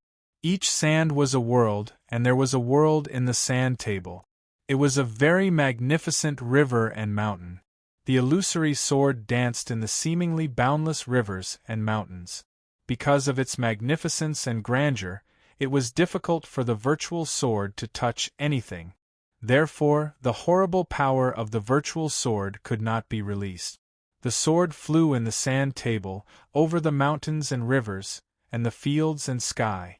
The sword flew very lonely. The figure of the Taoist in indigo was about to disappear in the void. He was about to go from the verdant canyon to the next place. He did not care about the outcome of the virtual sword, because he was very sure that even if Jun Mo took that sword, he would inevitably be seriously injured. The disciples of the Academy could no longer guard the verdant canyon. At this moment, he suddenly let out a soft sound. This sound showed that he was a little surprised. The thin snow gradually fell, and the passage of the aura of heaven and earth was closed. The Taoist in indigo disappeared from the field. The words he said before he left were still echoing in the air. "It's the river and mountain sandbox." The river and mountain sandbox was something in the ancient legend of the diviner Taoism. In the Kaiyuan period of the Tang dynasty, the river and mountain sandbox was lost without a trace, and the river and mountain sandbox deduction algorithm was also lost. Not many people knew that less than 40 years later, Shanren, the seventh founder of the Black Ink Garden in the Great River Kingdom, and Elder Dawn Win Nun, a famous mathematics professor of the Academy, worked together for 6 years and recreated the river and mountain sandbox. Later, the two sages spent their whole lives recasting the river and mountain sandbox. After that, the river and mountain sandbox had been left in the back of the mountain of the Academy. As time went by, it was gradually forgotten by the whole cultivation world. Even the master of calligraphy of the Black Ink Garden did not know this secret. Many years ago, when the headmaster traveled around the countries to find the exit of the underworld or to look for delicious food, he met a young apprentice in a pawnshop outside the wetland of Inluan town. The headmaster watched the young apprentice for a long time because he felt that the young apprentice's abacus was very beautiful and the sound of it was very pleasant. The young apprentice was called Fan Yu, and later became the fourth pro-disciple of the headmaster. The headmaster naturally gave him the river and mountain sandbox. Now, except for the people in the back of the mountain of the Academy, only Mo Shanshan knew about it. The Taoist in indigo left. His virtual sword was still there. It was still flying in the river and mountain sandbox. The fourth brother held the sandbox, and his face became paler and paler. Blood gradually flowed from his lips. The second brother returned to the tent.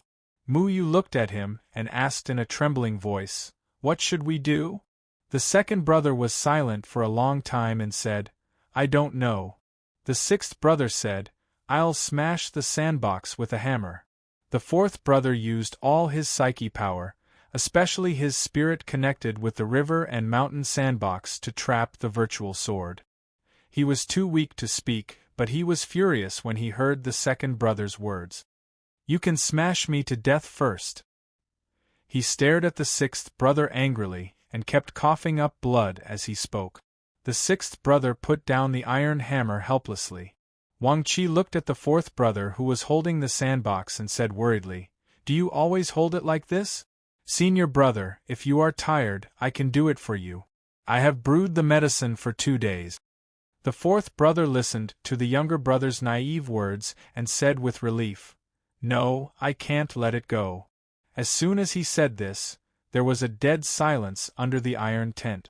He had lost so much blood in such a short time. How long could the fourth brother hold it? Even if he could he hold it forever? The second brother looked at him and asked, "Will the sword stop by itself?" The fourth brother shook his head and said, "The river and mountain sandbox is a virtual realm, and the sword is a virtual sword. There is no air or external influence. Even if it stops, it will be hundreds of years later." The second brother asked again, "What will happen if I let it go?" The fourth brother was silent for a moment and said, "It will explode." The second brother said, "Then let it explode." The fourth brother shook his head and said with a painful smile, "I don't want the sixth brother to smash it, not because I don't want to let it go. Although it has been with me for so many years, it will explode as soon as I let it go. So even if you want it to explode, you have to let me go far away." Everyone was silent. "Of course I know you don't want me to go far away and die alone." The fourth brother looked at them and said with a smile, "So I will hold it as long as possible." The second brother turned to look at the West Hill Divine Palace Coalition army in the south and said, "Don't worry, there is another way." "What is it? Tell us, senior brother." Mu Yu asked anxiously. "If the eldest brother can get rid of the Abbey Dean, he can solve this problem for you. What if he can't? Besides, the eldest brother doesn't know what happened here." "Then we can kill the Abbey Dean. As long as he is dead or seriously injured, his sword will become a piece of scrap metal. The headmaster is gone.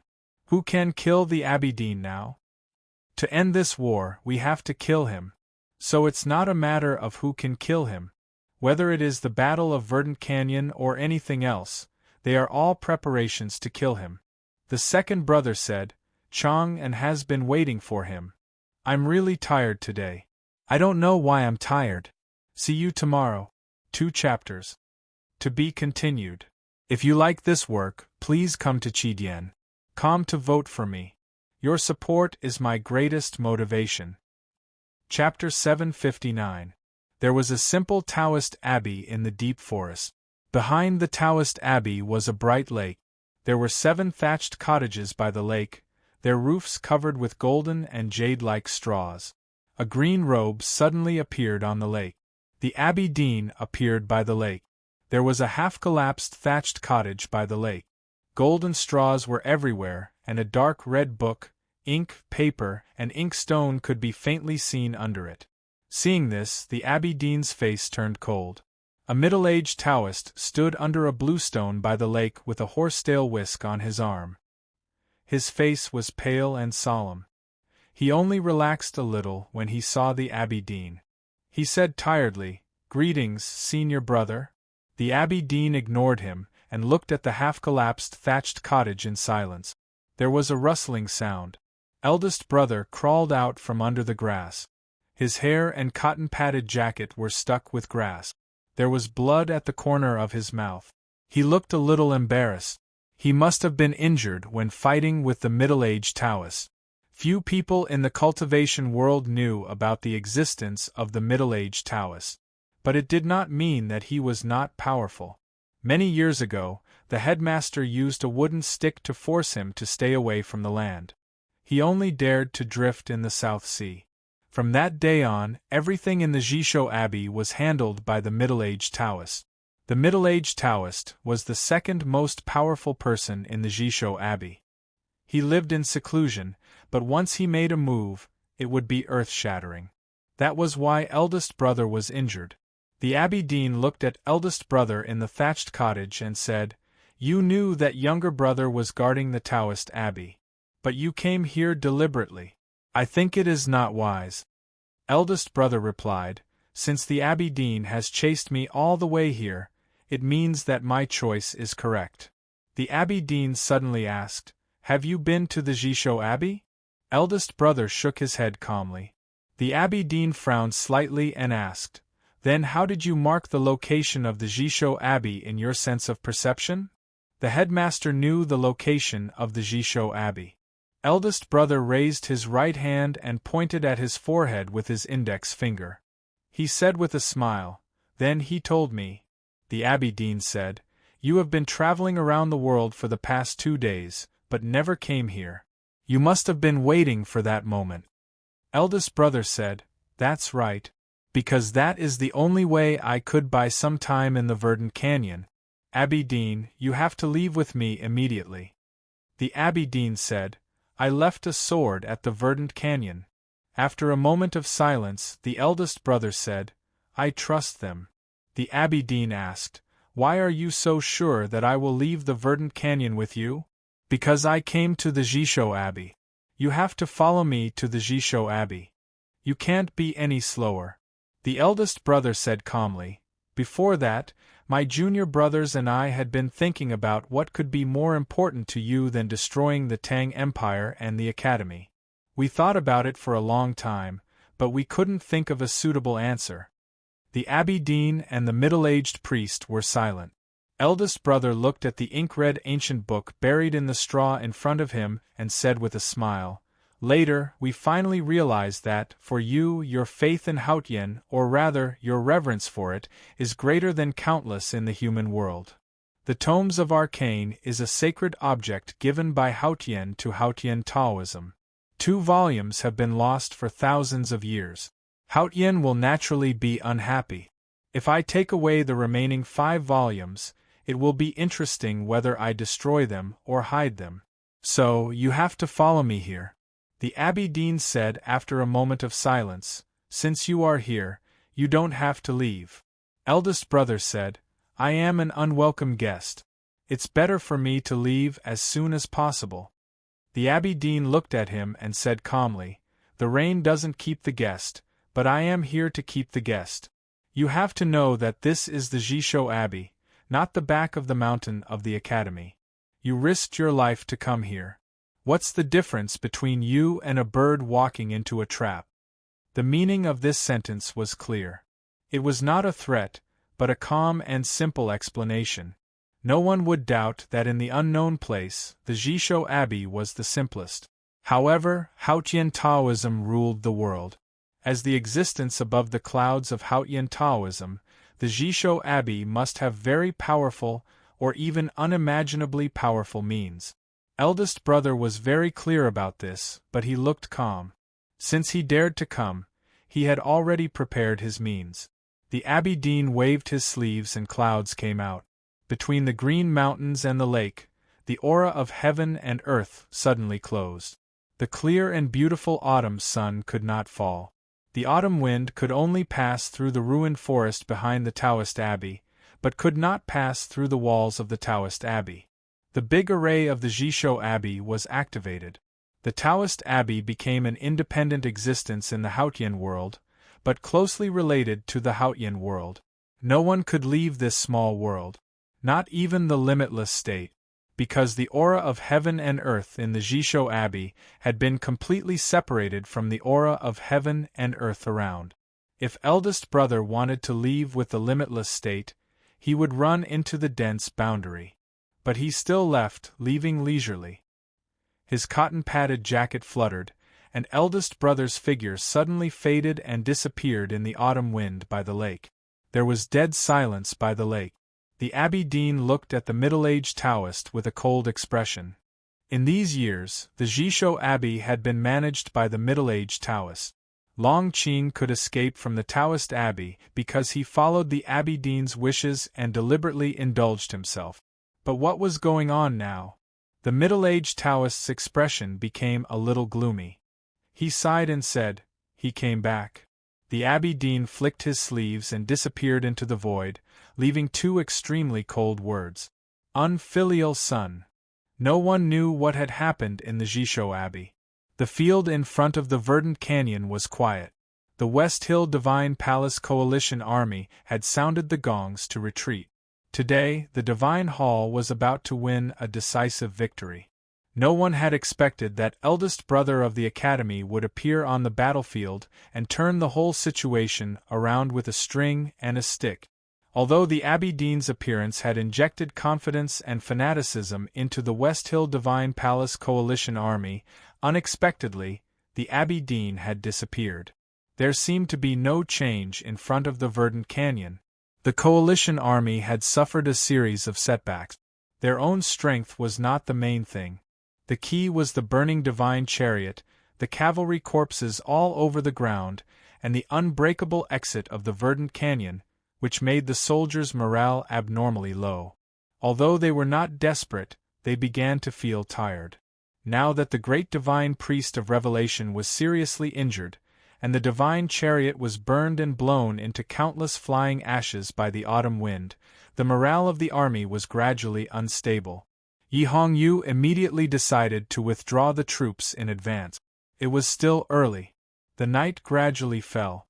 The porridge pot under the iron canopy at the exit of the verdant canyon was only left with the bottom of the pot.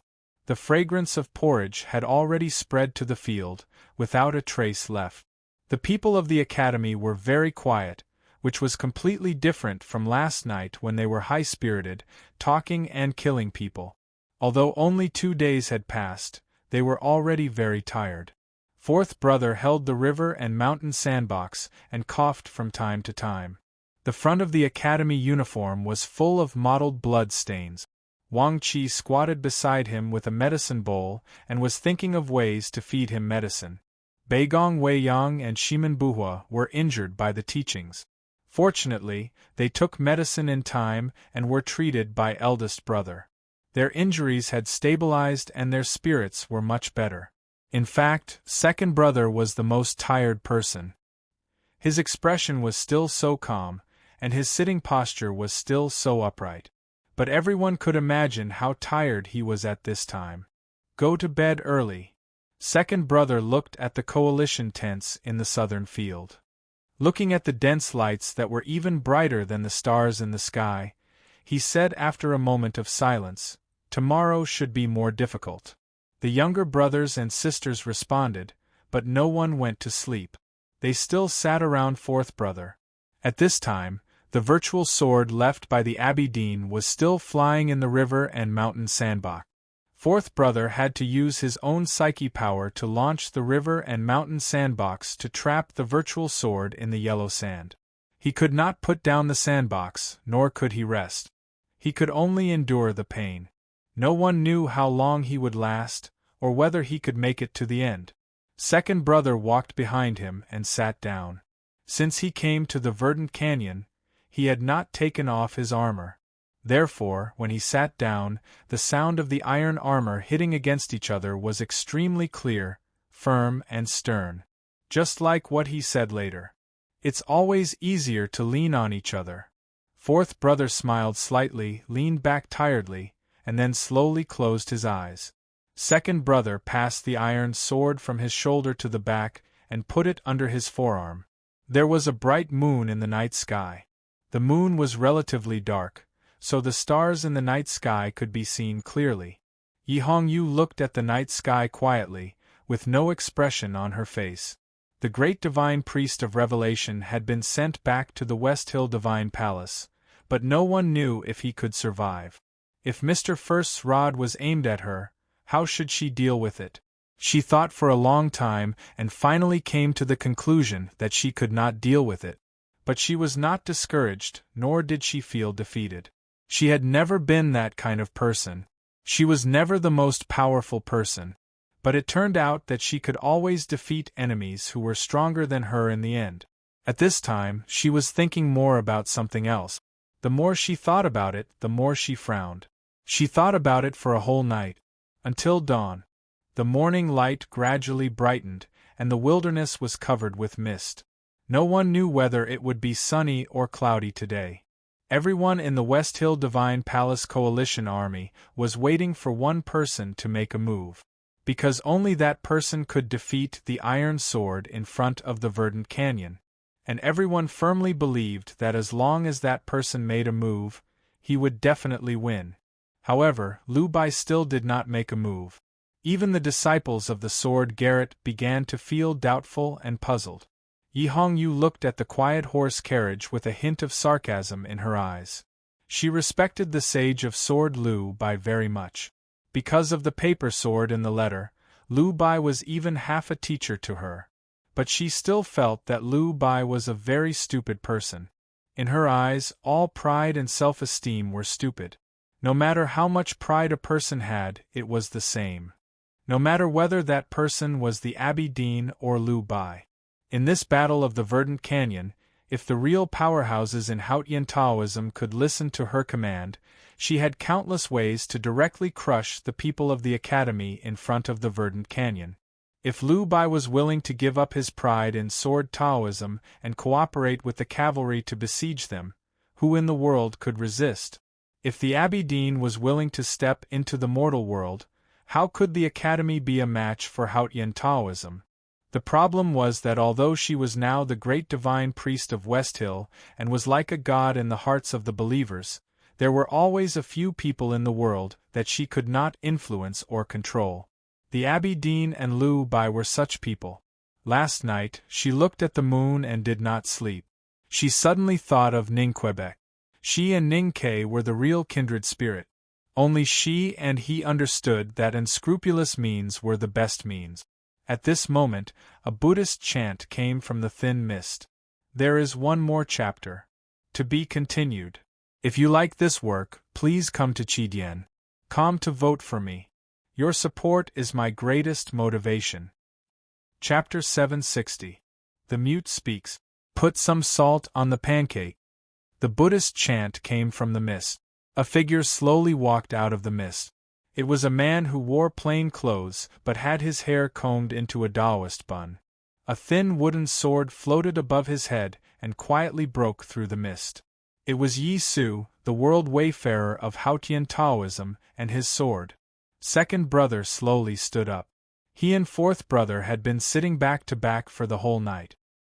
He had not slept all night, so he could not hide the tiredness in his eyes. Hearing the Buddhist chant from the mist, the people of the academy were vigilant and even a little nervous. Put more salt on the pancake. Second brother said to Mu Yu, who was baking pancakes by the stove.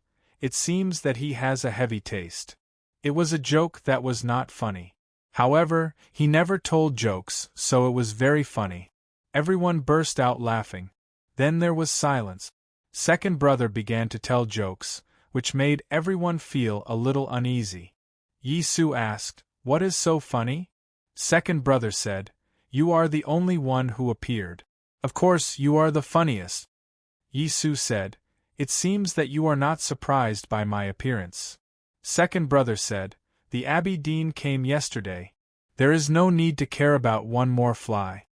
Yi-Su said, "I wanted to fight with you in Chang'an." Second brother said, "If senior brother did not allow it, I would have gone to find you with my sword when you saw through the small Taoist temple in Chang'an." Yi-Su said, "Killing is done with a sword." Second brother raised the iron sword in his hand and said, "I will not say such nonsense, as the sword is already here." Yi-Su asked with a smile, "Then what are you going to say?" Second brother said, "What I want to say is that you appeared at a very bad time. It is very bad for you." "Why?" Yi-Su stopped smiling and asked calmly. Second brother said, "I have killed hundreds of people in the past 2 days. My sword is at its peak. Lu Bai has been waiting for you to kill until you are really excited. I don't want to wait any longer." Yi-Su said, "Because at that time it might be the worst time." Then he suddenly frowned and said, "Junimo, you are in a bad state now." Second brother's answer was calm and serious. "I haven't slept for a whole night. Naturally, I'm not feeling well." Yi-Su said, "Do you want to sleep for a while?" Second brother said, "No need." Yi-Su raised his brows and asked, "Why?" Second brother said, "Because you are not Lu Bai yet. You are not Lu Bai. You may become Lu Bai, but you are not Lu Bai yet. Even if I don't sleep for the whole night, I have the confidence to defeat you." This was what second senior brother wanted to convey. The ordinary soldiers of the West Hill Divine Palace Coalition Army did not know who that person was. Some of the more senior divine officials in the temple guessed the identity of the person in the fog, and the joy on their faces was difficult to suppress. But Yi Hongyu frowned slightly. She had once regarded that person as her idol and the goal of her cultivation. However, in her eyes that person was also an idiot. Just like the Abbey Dean and Lu Bai. Because they had cultivated for a long time, they were too arrogant and didn't want to eat the food of the mortal world. That was why they had a pure heart and few desires. They were all experts, even the saints, but not the person who would obtain the final victory. On the battlefield of life and death, there was no room for arrogance, nor was there a need for elegance. At this moment, she thought of Ning Ke again. She did not know who would be the winner if they were both alive many years later. Ning Ke did not know that Yi Hongyu, the contemporary great divine priest of judgment, had such a high evaluation or expectation of him. At this moment, all his attention was on the ground in front of him. On the wide granite ground, there were countless three-dimensional shapes made of light mist and lines. Inside the thick city wall, there was the knee-high Wanyan Tower and the scale-like market. This was the miniature Chang'an city, and it was the god-stunning array. Ning Ke sat cross-legged outside Chang'an city, silently and attentively observing. He had been observing for a whole day and night. He had already seen the problem. Chang'an city was blocked. It was not the wide Vermilion Bird Avenue blocked by horse carriages, nor the streets and alleys in the eastern city blocked by stalls, nor the underground sewer blocked by silt. It was not a real blockage. It was the circulation of the chi of heaven and earth in this magnificent city that was not smooth. Ning Ke could see with his naked eyes that the light mist in more than 10 places in Chang'an city in front of him was obviously disturbed and condensed into a mess. Chang'an city was a tactical array. A big tactical array that could shock the gods. The power of this big tactical array came from the chi of heaven and earth flowing in Chang'an city. 1,000 years ago, when Chang'an city was first built, The headmaster of the academy used his supreme wisdom to build palaces in the city and drew the chi of heaven and earth into the city to set up this big tactical array that could repair itself and circulate endlessly. In the years that followed, the chi of heaven and earth that should have flowed freely blew in Chang'an City like a breeze. It was still free, but it began to have its own rules. These rules were the origin of the God-stunning array. Time was the most ruthless and powerful weapon. Although the God-stunning array could repair itself, it still needed the people in the city to maintain it in its best state. The Tang Imperial Court had a special fund to do this, and the most important task of the Clear Water Bureau of the Ministry of Works was to dredge the natural waterways and lakes in Chang'an City. The cleaning of Yanming Lake seemed to be a civil project on the surface, but it was actually a routine maintenance of the God-stunning array. But of course, the God-stunning array would not lose its power just because of some changes in buildings or terrain. In fact, even if the Imperial Court had never done maintenance, this should not have happened. Ning Ke got up and walked into Chang'an City that was condensed by the light mist. He crossed Yanming Mountain and came to the knee-high Imperial City. He bent down and grabbed the array pestle that was stuck in the ground and pulled it out. With this action, Chang'an City on the granite ground gradually turned into a thick light mist. Then, it condensed into a water-like light liquid and slowly seeped down along the carvings on the ground. The array pestle in his hand gradually darkened, and the complicated patterns and the pestle body merged into one. Ning Ke left the palace and came to the city wall. He looked at Chang'an City under the city wall and was silent for a long time. The chaos in Chang'an City had subsided, and life gradually returned to normal. There were more and more horse carriages on the street. The pedestrians looked calm, but most of them were in a hurry. The Tang Empire had been fully mobilized, and the Tangs were focused on doing their own things. They knew very well that this was the best way to support the soldiers who were fighting in the front line. Ning Ke had not slept for a long time. He was very tired and his eyes were a little dry. He closed his eyes and began to feel the city. He seemed to see the calm and determined hearts of the Tangs. At the same time, he saw more than 10 blockages in the aura of heaven and earth. When all the Tangs regained their confidence and courage, he saw the crisis of Chang'an City. He was anxious. He could not sleep at night. This chapter is 2000. So, the 2 chapters tomorrow will be 7000. To be continued. If you like this work, please come to Chidian.com to vote for me. Your support is my greatest motivation. Chapter 761. Chang'an was said to be impregnable. In fact, it had never been. To be more precise, it had never been tested since the founding of the Tang Empire. But no one doubted it because Chang'an was the last and strongest source of confidence for the Tangs. As long as the city stood on the plains south of the Sisui River, the Tangs would always be smiling. Besieging the city was also not advisable. As long as Chang'an was still there, the resistance of the Tang Empire, especially the areas near the capital, would not stop. The Tang's spirit of resistance and determination to fight to the last moment would continue. For the Tangs, Chang'an would never fall was a psychological stereotype. It was almost a truth and did not need a reason. Not many people knew that the fundamental reason was a big array called the God-stunning array. That was a fact only those who stood at the top of the cultivation world knew. Now there was a problem with the God-stunning array, and Chang'an was not as indestructible as it had been for 1,000 years. What if an army came and powerful cultivators entered the city? Only a few people knew about this problem, including Ning Quebec looking down at the densely packed residences and streets that extended in all directions. His brows were filled with exhaustion and worry. He held a charcoal pen and kept drawing on the map. Looking at the places in the city that were blocked, he thought about ways to repair or unblock them. But the more he thought, the more he looked terrible. Third Sister had given him 7 days. Now more than 2 days had passed, but he had not come up with a good solution. Instead, he noticed that the situation of the big array was getting worse.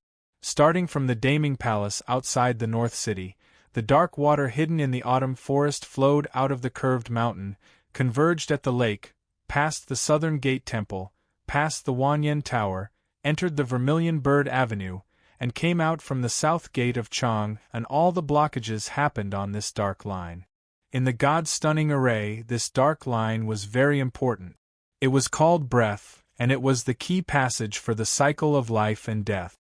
He had long discovered and removed the tricks that Hautian Taoism did at the bottom of the small building in the palace. But the interference of the God-stunning array was irreversible. As time went by, it became worse and worse. He thought for a long time but still could not come up with a solution. If the blockage had been a natural landscape or a constructed street, it wouldn't have been much of a problem. Given the Great Tang's formidable administrative and mobilization abilities, even a small mountain would be hollowed out in 7 days. The problem was that the method of the Tao sect was directly used in the array pivot under the small building, causing the operation of the Qi of heaven and earth in the array to be disturbed. Several Qi holes were blocked, directly affecting the entire array. At this moment, the south gate under his feet was affected the most. Ning Ke did not understand how he Mingqi could enter the small building without the array eye pestle. He also could not understand how Hautian Taoism could calculate the God-stunning array so clearly. Now that he thought about it, he could only say that the Tao sect had made ample preparations for this moment. Hautian Taoism had prepared for thousands of years and gathered the wisdom and ability of countless Hautian Taoism sages. Even though they were not as good as the headmaster and could not directly destroy the God-stunning array, they still successfully interfered with the operation of the God-stunning array. It was extremely tough and irreversible.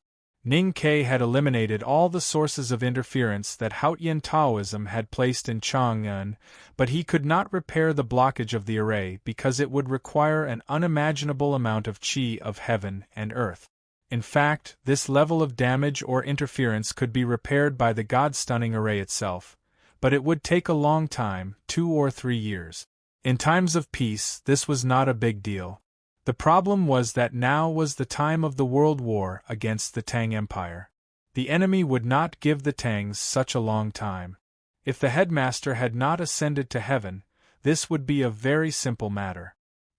He only needed to wave his sleeves to summon the Qi of heaven and earth from the continent and under the sea of clouds to Chang'an. But the headmaster no longer existed in the world. In today's world, no one could use such a method. In that case, was there really no way to repair this formation? Would Chang'an be opened? The array eye pestle was in Ning Ke's arms. It was as hard as a stone, which made him feel a little flustered. This city was left to him by the headmaster, and the array eye pestle was left to him by Master Yen Sei and His Majesty. This meant that protecting Chang'an and the Tang Empire was an inescapable responsibility. This was the supreme glory, but also the heaviest burden in the world. But the most ridiculous thing was that Ning Ke was not an array tactical master. Master Yen Sei once said that the array was a big talisman, and the talisman was a small array.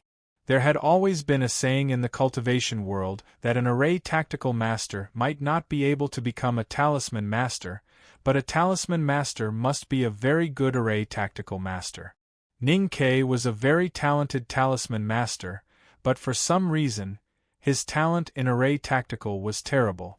When he first entered the back mountain of the academy, he helped Seventh Sister set up the array for many days, but he did not make any progress. These years, he studied hard to control the God-stunning array, but he also did not make any progress. Now that fourth brother and seventh sister were not in the academy, he did not know where to ask. So he became more and more anxious, and his shoulders were about to collapse from the heavy burden. The autumn wind blew on his face, making him feel cold. After a moment of silence, he walked down the city wall. The south gate of Chang'an, facing the Vermilion Bird Avenue, had been heavily guarded since the war began. At his request, the imperial court transferred all the last Yulin royal guards in the city here. More than 100 Yulin royal guards in shiny armor were waiting in the side street with serious expressions, and the atmosphere was even more solemn. Dozens of members of the Fish Dragon gang in indigo clothes were vigilantly watching people entering and leaving the city under the eaves.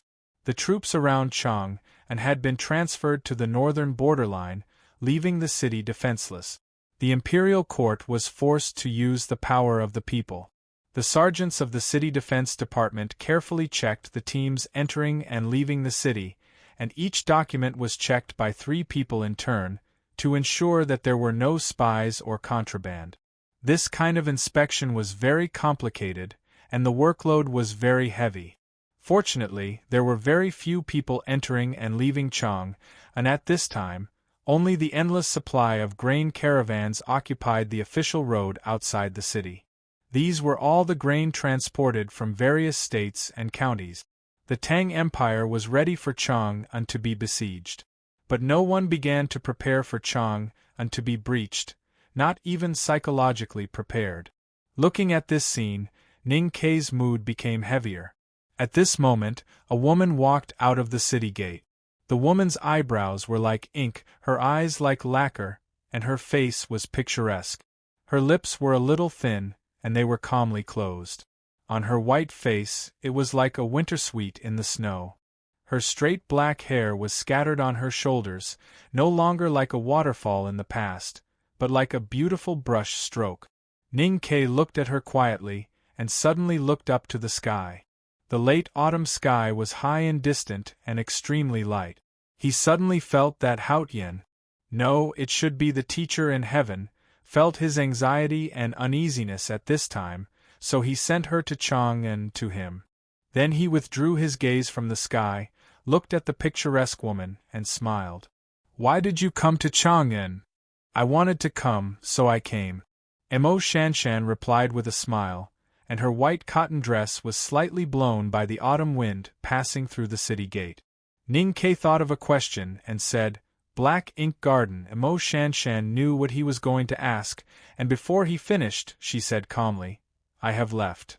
Ning Kei did not expect to hear this answer, but in fact, he knew that this was the only answer. If Mo Shanshan did not want to implicate Black Ink Garden, her teacher and fellow disciples, and even the Great River Kingdom, then she had to break away from the sect to come to Chang'an and stand against the West Hill Divine Palace. After a moment of silence, he reached out his right hand and invited her to enter the city. Ning Kei and Mo Shanshan walked in Chang'an. They walked side by side again, just like in the past. But in fact, it was not like before. The two came to the front of the palace and came to the bridge of the past. They looked at the same vermilion palace wall, but there was no snowflake flying in the sky, only yellow ginkgo leaves covering the ground. "I don't have time, or we can travel together again." Ning Kei reached out to the water outside the bridge, and caught a falling ginkgo leaf in the air. He said, "This is the 4th blockage. Feel the aura of heaven and earth directly under the arrow tower." Mo Shanshan closed her eyes, and her sparse and long eyelashes trembled slightly on her white skin. After a moment, she opened her eyes, and the emotions in her eyes were a little complicated, shocked and uneasy. What a powerful tactical array! Ning Kei withdrew his hand, and the ginkgo leaf fell into the moat under the bridge. The river flowed very slowly, and at this time the surface of the river was already full of beautiful yellow leaves. With the addition of this leaf, no change could be seen at all. He looked at the yellow leaves on the moat and said, "It is because it is powerful that it is troublesome. Now that it has been blocked by Haotian Taoism, to unblock it, we need more qi of heaven and earth." After thinking for a moment, Mo Shanshan shook her head and said, "No one can summon such a large amount of qi of heaven and earth, and no one can set up a tactical array that can repair this big tactical array." Ning Kei asked, "Can we use talismans?" Mo Shanshan said, "If the tactical array is a talisman, then this big tactical array is the most powerful talisman I have ever seen in my life. It can even be said to be a real divine talisman. Ning Ke understood what she meant. Chang'an was a huge city, and the wisdom of the headmaster of academy was a steep mountain that was difficult to climb. Haotian Taoism's method seemed simple, but the use of these 2 points was secretly in accordance with the law of nature. He said, "I hope you can solve this problem." Emo Shanshan said, "I don't have this ability." Ning Ke said, "You are better than me." Emo Shanshan said, "Then you can give me the array pestle." Ning Ke shook his head. Emo Shanshan said with a smile, "I thought you have learned to trust after experiencing so many things." Ning Ke thought of the dark-skinned girl on the Sisui River, whose feet were as white as snow lotuses. The one who stepped on the light and lived in the dark. He said, "I am sorry, except for the academy, even if Li San Yang came back to life, I still can't trust her completely." Emo Shanshan asked, "Who is Li San Yang?" Ning Ke said, "My mother." Emo Shanshan said after a moment of silence, "I am sorry." Long Qing also enthusiastically recommended Bean's new book, Ascending Evil. "I really don't understand the title of this book. Moving Mountains is so wonderful. I'm guessing that it's about immortal ascension and then changing immortal into something else. Anyway, I'm enthusiastically recommending it. The quality is guaranteed. The book number is 2572738. Also, Shanshan celebrated her birthday a few days ago.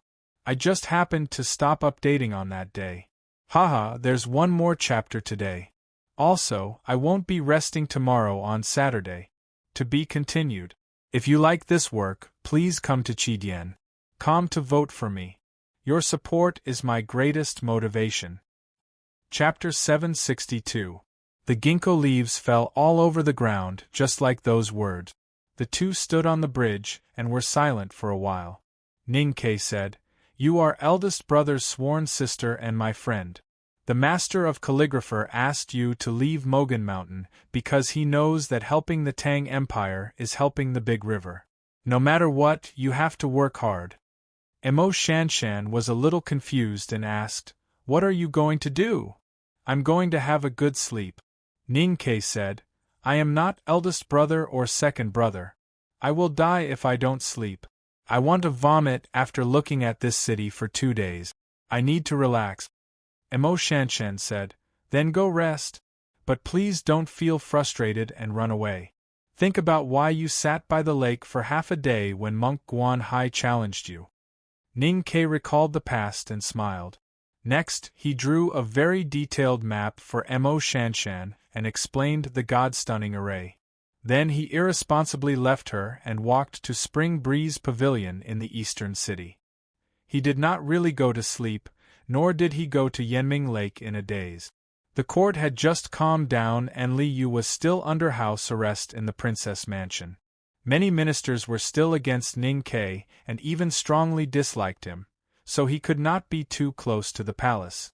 Now he needed to know the arrangements of the court and communicate with the Empress through the Chow Mansion in Spring Breeze Pavilion. In the Chow Mansion, he received the latest military orders and military intelligence from various states. Looking at the military intelligence briefs, his expression became serious. The Southern Battlefront Army was still on the way. The Western Army and the Yueluan Kingdom in the Pamir Mountains had not reported back yet. The Northern Battlefront Army, shouldering the most difficult task, was struggling under the attack of the cavalry of the Golden Palace. Even though the Northern Battlefront Army's numbers were reduced, it was not easy to reverse the situation. Now the most troublesome situation was the war in the east and south, especially in the south. The West Hill Divine Palace led hundreds of thousands of troops north from Qinghe Prefecture. Sitting in Chang'an, Ning Ke seemed to be able to see the scene of flags waving all over the sky. He could not imagine what he would do if they attacked Chang'an. His senior brothers and sisters in the back mountain should be in the verdant canyon now. Were they all right? Would they be able to hold on? How many days could they hold on? At this moment, the prefectural magistrate of Chang'an, Shangguan Yangyu, and Chi 4 came to the Chow Mansion. Ning Ke wanted to see them. The chaos in Chang'an has been quelled so quickly. Your Excellency, you have done a great job. Ning Ke looked at the wretched prefectural magistrate and said sincerely. Old Master Chow passed by the door with a cat in his arms. Hearing this, he looked at Shangguan Yangyu, who was bending down, and said, This lord likes to be humble. Ning Ke said with a smile, You're right.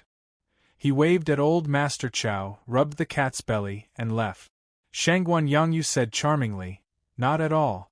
It's all thanks to Her Majesty and Mr. 13th's good command. Ning Ke said, At that time, the Empress and I were still outside the city. How could we command you?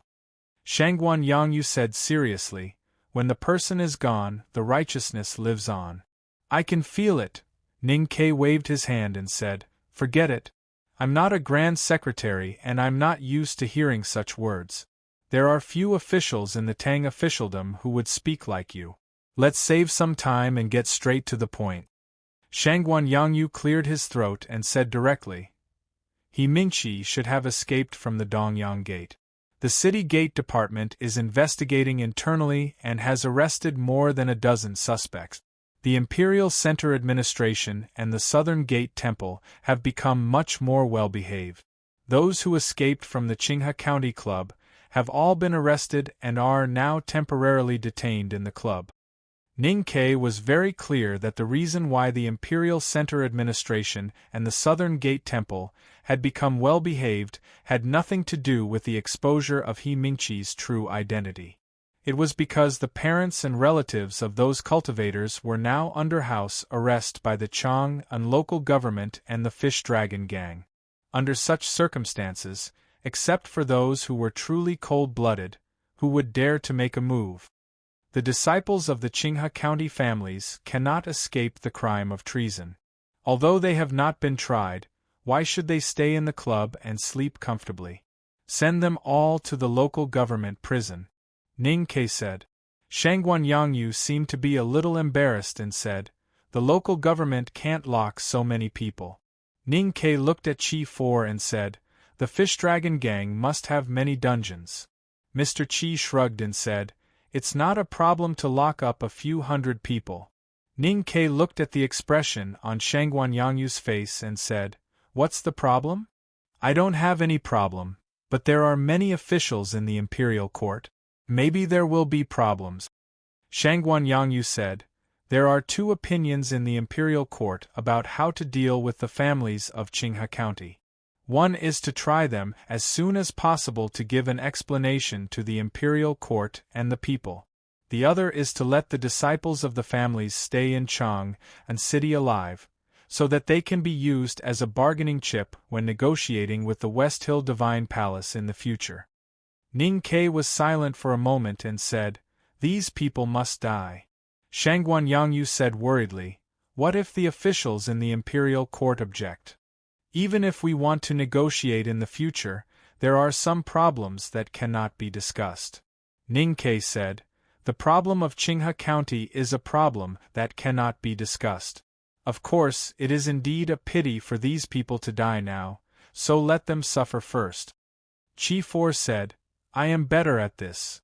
Shangguan Yangyu said, The prefectural government is more professional. Ning Ke said, You can discuss these small things yourself.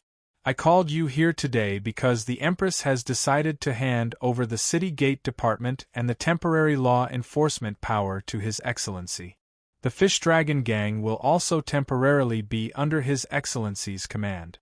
Mr. Chi, you have to cooperate with His Excellency and do this well. Shangguan Yangyu was very clear that as long as he could survive this war, he would definitely be promoted after the war. However, he did not expect that he would suddenly have such a great power. He could not help but feel a little excited and a little scared. Mr. Chi also felt a little strange. This arrangement was a little strange. Chang'an City is very empty. If the West Hill Divine Palace Coalition Army, no matter which side the enemy is from, there is nothing we can do if they come to the city. So you have to be prepared in advance after the city is breached. Hearing Ning Ke's words, Shangguan Yangyu and Mr. Qi were shocked and speechless. Just like all the Tangs, they had never thought that Chang'an City would be breached one day. Don't spread this news. Ning Ke did not look at Qi For, but looked at Shangguan Yangyu's eyes. That pair of wretched triangular eyes flashed with a complicated look.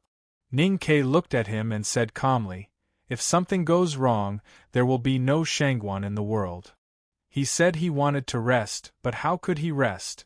How could he sleep with such a heavy stone in his heart? Ning Ke walked along the Vermilion Bird Avenue to the south gate. He felt the subtle changes in the aura of heaven and earth, and observed the blocked areas along the way. He looked more and more tired and his footsteps became heavier. When he came to the city wall, he looked at the top of the city wall. The city wall of Chang'an was as high as a cliff. Standing on the ground, it was difficult to see the picture at the top. His eyesight was far sharper than that of ordinary people, so he could see the girl in the white cotton dress. She was looking at Chang'an City and thinking hard. Just like him before. Ning Ke thanked her silently. She can recognize the stone array tactic. This girl is indeed more talented than you in tactical arrays. But since the teacher has handed Chang'an City to you, I think you need to figure it out yourself. A little girl walked to his side and looked up at the city wall. The little girl was about 12 or 13 years old. Her black ponytails swayed at her waist.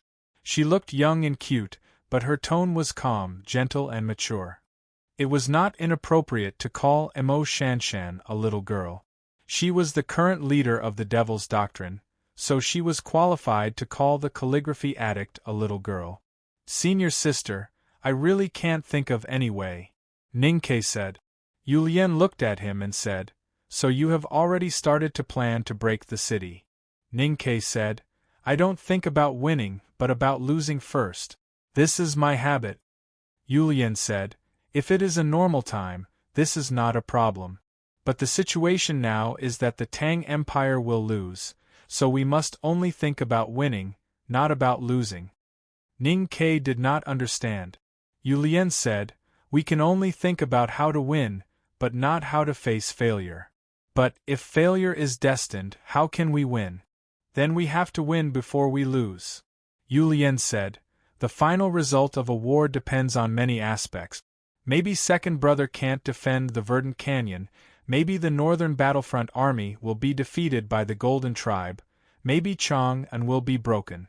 But as long as we can win in one aspect before these failures come, we can prevent these failures from happening." Ning Ke understood and said, "The most important thing is to win." "Yes." Yu Lian said, "In your opinion, what will be the outcome of this war?" Ning Ke was very clear that the Tang Empire had suffered a series of setbacks at the beginning of the war. The gap between the two sides had widened. Even if the Verdant Canyon could be defended and the God-stunning array could be repaired, it would still be difficult to change the final outcome. "We will probably still lose," he said, "but I believe that when the Tang Empire is destroyed, there will not be many countries left in the world. Yes, this is the truth that everyone in the world can understand. The royal families and the generals of the various countries are stupid, but they should be able to understand this."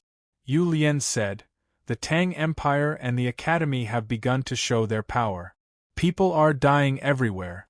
I believe the Yueluan Kingdom is in a miserable state in Chaoyang City. The Yen Kingdom has also crippled itself. Who would want to die with the Tang Empire?" Ning Ke said, "I heard that the Emperor of the South Jin Kingdom is a little crazy because of the death of his son."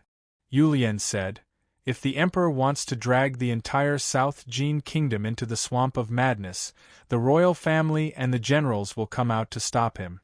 Because there are more people who are not crazy. Only the West Hill Divine Palace wants to destroy the Tang Empire at all costs." She continued, "Xiong Chumo has been crippled. The Divine Hall of Revelation and the Hall of Judgment will be seriously injured or even killed after the Battle of the Verdant Canyon. What else does the Divine Hall have?" Ning Ke was deep in thought. "A few days ago, eldest brother and I have been thinking about a problem. How to win in a certain defeat, at least a temporary victory and a temporary peace. Until we figured it out. Yulien looked at him and said, "Kill the Abbey Dean and this war will end."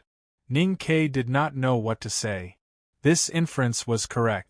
If the Abbey Dean of the Jisho Abbey was killed by the Academy, the Westhill Divine Palace would suffer a great loss and its influence on the countries in the secular world would be weakened. Then, which country would be willing to be destroyed with the Tang Empire? More importantly, if the Abbey Dean died, Taoism would no longer have any restraints on the Sword Garret and Liu Bai. However, the problem was, the Abbey Dean was the most powerful and unfathomable powerhouse in the world after the headmaster of the Academy ascended to heaven.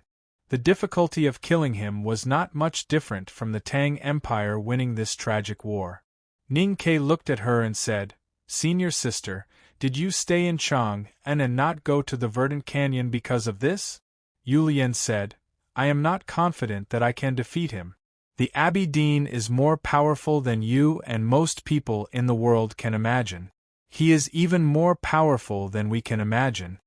Ning Ke knew that eldest brother was competing with the Abbey Dean in the distanceless state. In his impression, the Abbey Dean was not worthy of his senior sister's description, no matter how powerful he was. Yulien said, "You will know when the Abbey Dean makes his move." Ning Ke said, "What can I do?" Yulien said, "Repair the city." Ning Ke finally completely understood what eldest brother and third sister meant. If Chang'an was destroyed, it would be a failure. If the Academy could kill the Abbey Dean of the Jisho Abbey before Chang'an was destroyed, it would be a victory. When eldest brother brought the Abbey Dean to Chang'an, he needed to repair at least a part of the city. The part where he killed people. If he could not do that, he would not need to repair the city anymore. This was the last light of night before dawn. It could also be the last step before the abyss. Ning Ke felt more and more stressed, so much so that he had difficulty breathing. At night, Emo Shanshan stood by the city wall. Her cheeks were slightly red from the cold autumn wind. She crossed her arms and looked at the lights in front of her. Suddenly she understood something. But the divine light disappeared immediately. She did not know where it went. She frowned slightly and continued to look at the city. Ning Ke was also looking at the city. He sat on Yinming Mountain and looked across the lake. The scene across the lake was a fragment of Chang'an City. His and Song Song's house was also there. No one lived there for a long time. It was dark and cold. He looked at it for a long time and remembered many things. When he received the challenge from Monk Guanhai, he pondered for a long time by the lake and learned a lot. Of course, most of the past was related to Sang Sang. But he did not feel anything. He was very tired. He fell into a deep sleep in the cold night. When he woke up, there were still no lights across the lake. Because it was dawn. The sound of peddlers came from the morning fog. After the morning fog dispersed, the residential streets were occupied by the steam from the bun shop. People gradually came to life. It turned out that the other side was not so cold. Ning Ke looked in that direction and vaguely captured something. Have a good weekend. See you tomorrow. To be continued. If you like this work, please come to Chidien.com to vote for me. Your support is my greatest motivation. Chapter 763. Ning Ke got up, brushed off the grass and dew on his body, and walked to the other side of the lake. There was a patch of white autumn reeds on the east side of the lake, and a wooden bridge was hidden in the reeds. He walked across the bridge, through the side door and alley of his house, and came to the noisy morning market. In the mortal world, the emperor was dead, but the people were still alive. The war continued, and so did life. The steam from the bun shop spread like fog on the street, and the soup from the noodle shop drenched the Bluestone Road. The people queued up to buy breakfast, and talked about the news in the neighborhood as usual. Of course, the topics included the war at the border, and some women were worried about their nephews in the army. Ning Ke walked to the bun shop, listening to the sound of boiling water in the steamer, looking at the steam in front of him, listening to the simple words, and watching the cute action of the children tearing the paper of the bun, he suddenly felt something. It was in front of this bun shop that he met Dowsher Monk, and saw a bun in the wilderness. It was a 1,000-year-old grave, and it was the most dangerous battle since he entered the human realm. At that time, the morning wind gradually blew, and Dowsher Monk's head rolled down, like a hot bun that was not held by the children because it was too hot. Then, the Bluestone Road was soaked with blood, thicker than dew, and more fishy than noodle soup. Time passed silently, and the bloodstains from that year could no longer be seen on the Bluestone Street. The traces of the battle from that year could no longer be seen, and people could not even remember what had happened that morning. The morning market was still the morning market, the bun shop was still the bun shop, and the boss and the cook were still the same, but the children who bought the bun were no longer the children. Was this the power of time? Ning Kei stood in front of the bun shop, silently recalling the scene of the past, and then remembered what happened after Sang Sang placed the black chess piece on the Buddha's chessboard in the cave on Hua Mountain. In the world of Haotian, the highest rules were eternal, such as time and death. Other than that, what other rules could reach that level? The morning light became fuzzy because of the refraction of the steam, as if there were countless fragments of time in it. The street was crowded. Ning Kei stood in the street, closed his eyes, and lowered his head, feeling everything around him. He saw many scenes. The old bloodstains were washed away with clean water, leaving behind some remnants. Then, countless people queuing up to buy the buns stepped on them and took them away from the original ground, leaving no trace on the bluestone. The child held the steaming hot meat buns and walked on the bluestone slabs. The woman used a bamboo basket to catch the steaming buns. She scolded her husband for staying in bed while walking on the bluestone. The woman gradually grew old, and the child from back then had grown up, married, and had children. The old woman was waiting at home, and the children began to line up with their mothers to buy buns. Before they got home, they secretly took one and held it in their hand. Over the years, countless pairs of feet had walked on these bluestone slabs, and the bluestone slab's surface had become extremely smooth. He saw a wasteland full of weeds, a farmer lighting a fire in the middle of the grassland, an old ox taking heavy steps in the field, and black soil being turned over. Rice and wheat began to be planted in the fields, and in autumn, the golden grains grew. The farmers began to harvest the grains. The stone mill slowly turned, grinding out fine white flour, which was then sent to the city to be made into steamed buns or buns. He also saw a lot of images and thus understood some things. When people walked in the world, they would inevitably leave behind traces. However, as people continued to walk, these traces would disappear without a trace when no one noticed them. This was not the power of time, but the power of man himself. He opened his eyes and looked at the endless flow of people in the morning market, and a smile appeared on his face. This city was very large, and this tactical array was very great. Therefore, after the teacher who represented the entire human world left, no one could be found who could mobilize enough chi of heaven and earth to repair this city and this tactical array. But the human world was still there. That power was still in the human world. Ning Kei did not know what the aura hidden in the human world was. It was not accurate to describe it as power. He could feel the power, and even faintly touched the supreme rules. But he did not know how to describe this feeling.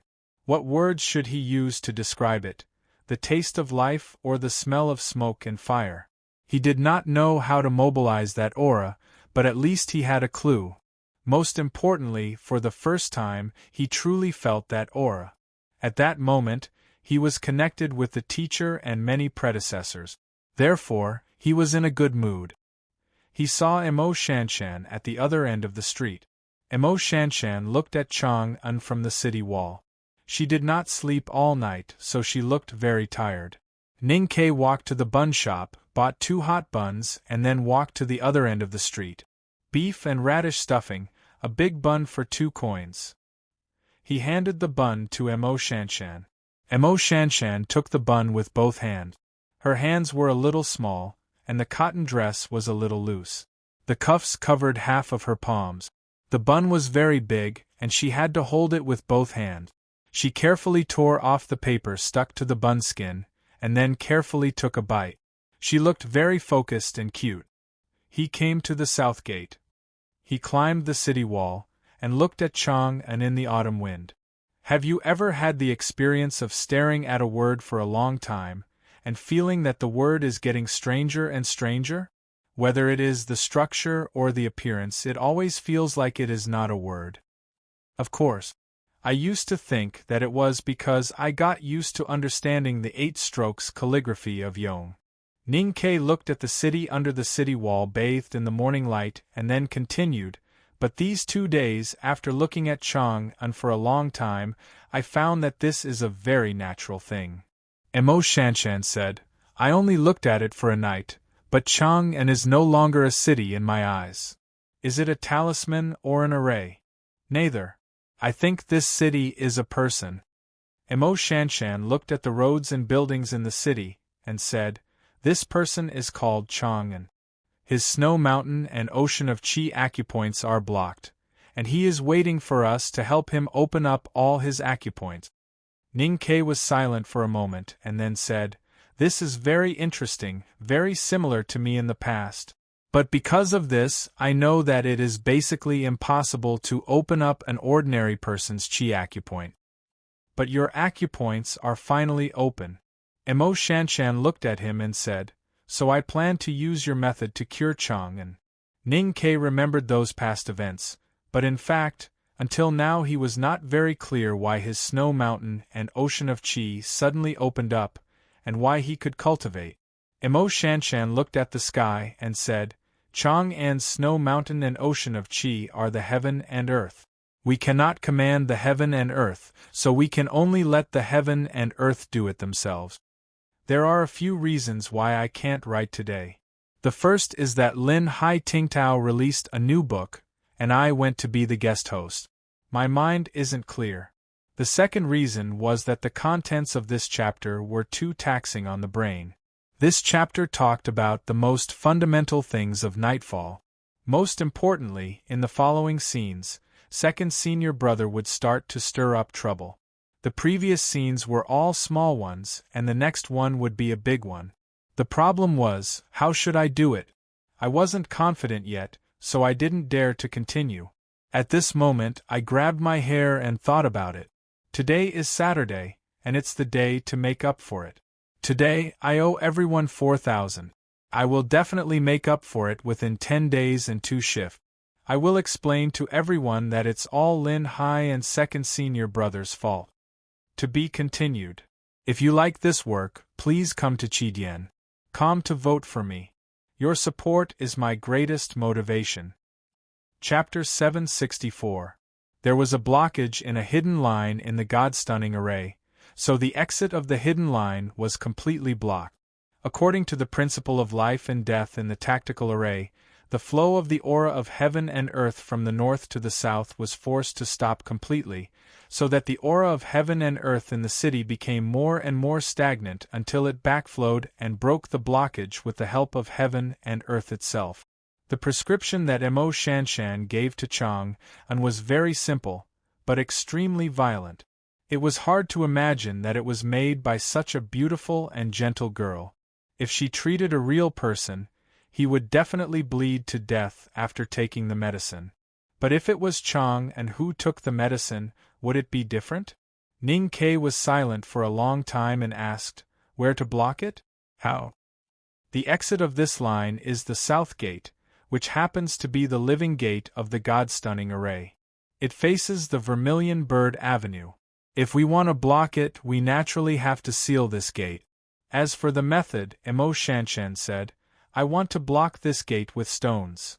Using stones to block the gate sounded fine, but Ning Ke knew that the physical blockage was meaningless to the flow of the aura of heaven and earth in Chang'an. So he immediately understood what she meant. He thought of the countless stones at the bottom of the Daming Lake outside the front gate of the Devil's Doctrine and the tactical array named Stone Array Tactic. Are you confident? He asked. Mo Shanshan shook her head and said, No, but I can't think of any other way. You told me that the last way is the best way, so I want to try. This was indeed what Ning-Ke often said. He thought for a while and said, although it is a little risky, it seems to be a little interesting. Time was pressing. The project of sealing the south gate of Vermilion Bird had to be carried out immediately. Ning-Ke asked the Azure Dragon gang under the gate to inform Spring Breeze Pavilion, and then informed the palace of this arrangement. The administrative ability of the imperial court of the Tang Empire was perfectly demonstrated in the next few hours. It didn't take long for several tactical array masters and more than 3,000 temporary conscripted workers led by the Ministry of Works and the Imperial Center Administration to arrive at the South Gate. They were all under the command of Mo Shanshan. Mo Shanshan asked, as for the more than 30,000 stones, where can we find so many stones? Ning-Ke looked at the houses in the city and said, if it doesn't work, we'll tear them down. The assistant minister of the Ministry of Revenue, who had come under the edict, was silent for a moment. He then said in a small voice, there is a lake 3 li south of the city. There are many stones in the lake. In the past, when the manors of the princes and dukes built their manors, without waiting for him to finish his words, Ning-Ke said, since there are lake stones, that would be the best. If you have any ideas, why don't you tell Miss Mo directly? Now is not the time for pleasantries. The assistant minister of the Ministry of Revenue agreed. Mo Shanshan asked again, I need a few hundred heavy rocks that weigh more than 10,000 kilograms. Can you move them? The assistant minister of Revenue said, the equipment in the Ministry of Work storeroom is being transported here. Not to mention 10,000 caddies, even 100,000 caddies of heavy stone can be taken out of the lake and transported to the South Gate. The imperial court decreed that the South Gate of Chang'an would be closed from then on. The grain teams and people would enter and leave through the other gate. Thousands of people, technical officials from the Ministry of Revenue, and array tactical masters volunteered to come. Under Mo Shanshan's command, they began to set up tactical arrays and move giant stones. The South Gate suddenly became a big construction site and it was extremely lively.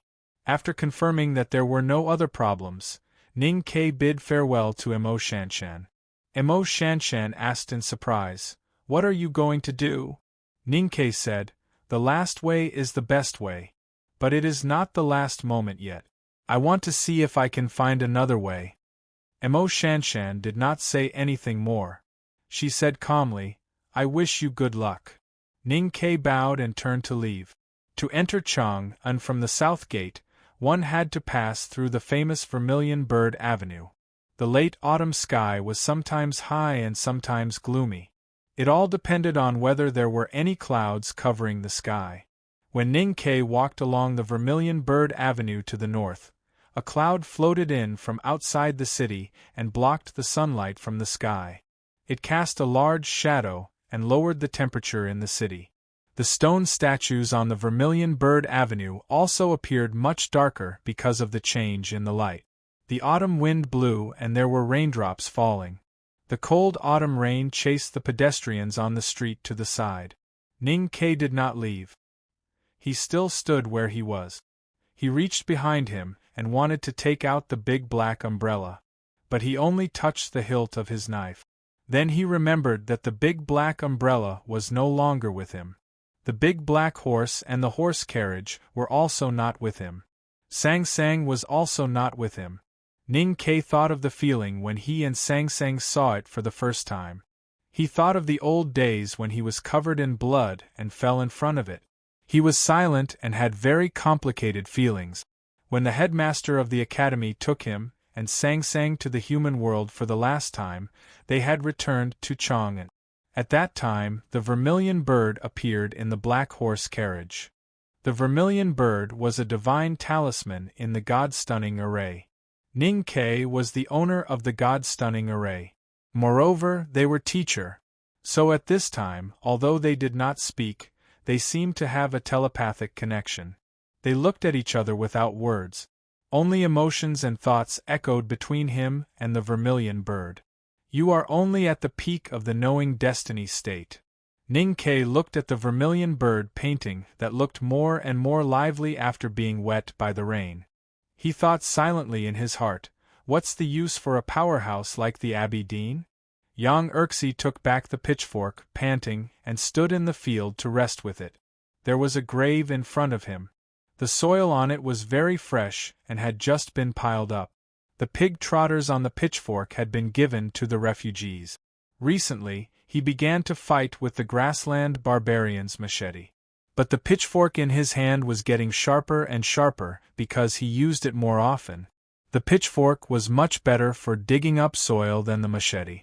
These days, he dug many graves and buried the bodies of many of his companions. When he had enough rest, young Erxie spat and shouted to his companions not far away.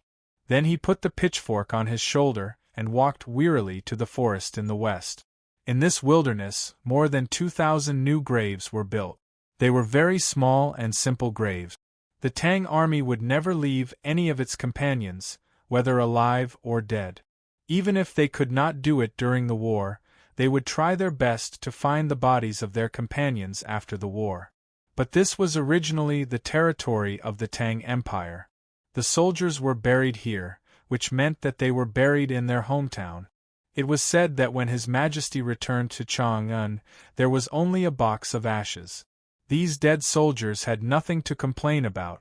Not long after the war began, Cao Xiaoshu led the valiant cavalry battalion out of Chang'an and went straight to the eastern border to fight with the grassland cavalry. In the following days, there were constantly voluntary retired soldiers joining them. At the same time, there were also the northeast border military soldiers who had withdrawn from the Yen territory. The number of soldiers was increasing.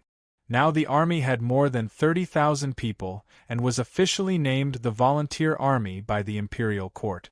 But because of the lack of equipment, especially war horses, they were still at a disadvantage compared to the grassland cavalry. Just yesterday, the volunteer army of the eastern border and the grassland cavalry had a real battle. The disadvantaged volunteer army won the final victory with unimaginable courage. For this, on this eastern border field, thousands of volunteer army paid the price with their lives. However, what made Cao Xiaoshu and the generals of the valiant cavalry battalion vigilant was that no one had ever found Prince Longqing and those fallen commanders in this fierce battle. What made them even more uneasy was that the most powerful papal cavalrymen of the Divine Hall and the grassland elites were nowhere to be found. Cao Xiaoshu looked at the forest in the west and thought of the urgent military report sent by Pingyuan County. His face seemed to be covered with a layer of frost. He said, "They have gone to Chang'an." The volunteer army of the eastern border had fought continuously and had difficulties in providing logistical support. They were already extremely exhausted. To be able to defeat most of the grassland cavalry in the battle yesterday was already an extraordinary performance. At this time, even if they knew that Prince Longqing was heading straight for Chang'an with a group of elites, they had no ability to respond, let alone intercept them in front of them. Lu Vi listened to Cao Xiaoshu's judgment and his expression became extremely solemn. But he was still somewhat puzzled. He said, "Most of the barbarian cavalrymen are scattered in the eastern border. Although Longqing's subordinates are elites, it is absolutely impossible for them to attack Chang'an." This was the reason why Cao Xiaoshu's face was as cold as frost. It was obviously meaningless. Why was Longqing willing to give up so many troops just to buy time to attack Chang'an? There was only one explanation. Longqing firmly believed that when his cavalry arrived, Chang'an would definitely fall. The verdant canyon was in front of the Green Mountains. Before the Green Mountains was a plain. Most of this flat and fertile field belonged to Qinghe Prefecture, and a small part was expropriated by the military ministry. Other than the meadows, there were many fields that had been cultivated for many years. After several days of bloody battles, the autumn grass had long been covered with blood. Tens of thousands of acres of fertile land had been trampled into mud by the West Hill Divine Palace Coalition Army. Too many tragedies had happened this autumn. The farmers had fled in all directions, and the rice in the fields had not been harvested. They were powerless in the wind and looked like criminals waiting to be hanged. On the right front of the verdant canyon, there was a relatively flat rice field that had not been trampled by the cavalry. The rice in the field was densely packed and golden, looking very beautiful. Yisu was in this rice field. He walked toward the verdant canyon. The wind rose with his footsteps, and the golden ears of rice were blown in all directions. Then, they bounced up like a golden ocean. Then, the ocean of rice gradually parted, opening a path for him. The sea of rice had to give way because of the thin wooden sword. After Ku Hauran, Junmo was the proudest person in the academy. He was the legendary Mr. Second. Yisu was a Hautian Taoism genius who had seen through life and death more than 10 years ago. He was also a legendary figure. They were truly people who did not live in this world. When these two people met, who would be the stronger one? In the field in front of the Green Mountains, all eyes were on the rice field and the wooden sword. It was quiet between heaven and earth. Only the war horses neighed and kicked their hooves anxiously. For more than 2 days, the cavalrymen, who had been ready to attack at any time, got off their horses. They knew that they could not interfere in this battle. It was a battle for the dignity of the powerhouses. In the sacred sedan, Yi Hongyu looked at the verdant canyon silently, her fingers lightly touching the blood-red divine robe. Yi Su came to the verdant canyon. He looked at the iron canopy, then at the scorched black armor on Second Brother's body. Finally, his eyes fell on the iron sword. He frowned slightly and was about to say something. Second Brother's voice sounded first. It was still as serious as ever. He looked at Yi Su and said, "You are standing in the wrong place." Yi Su did not expect to hear such a sentence. He calmed himself down and asked seriously, "What's wrong?" "That is the field, not the road." Second Brother said, "The road is for walking and the field is for growing food. There is a road, but you chose to walk from the field. That is a waste of food. Of course, it is wrong." The disciples of the academy in front of the verdant canyon were a little nervous because of Yi Su's arrival, but now they could not help but laugh. They felt that it was just like how Senior Brother had taught them all these years.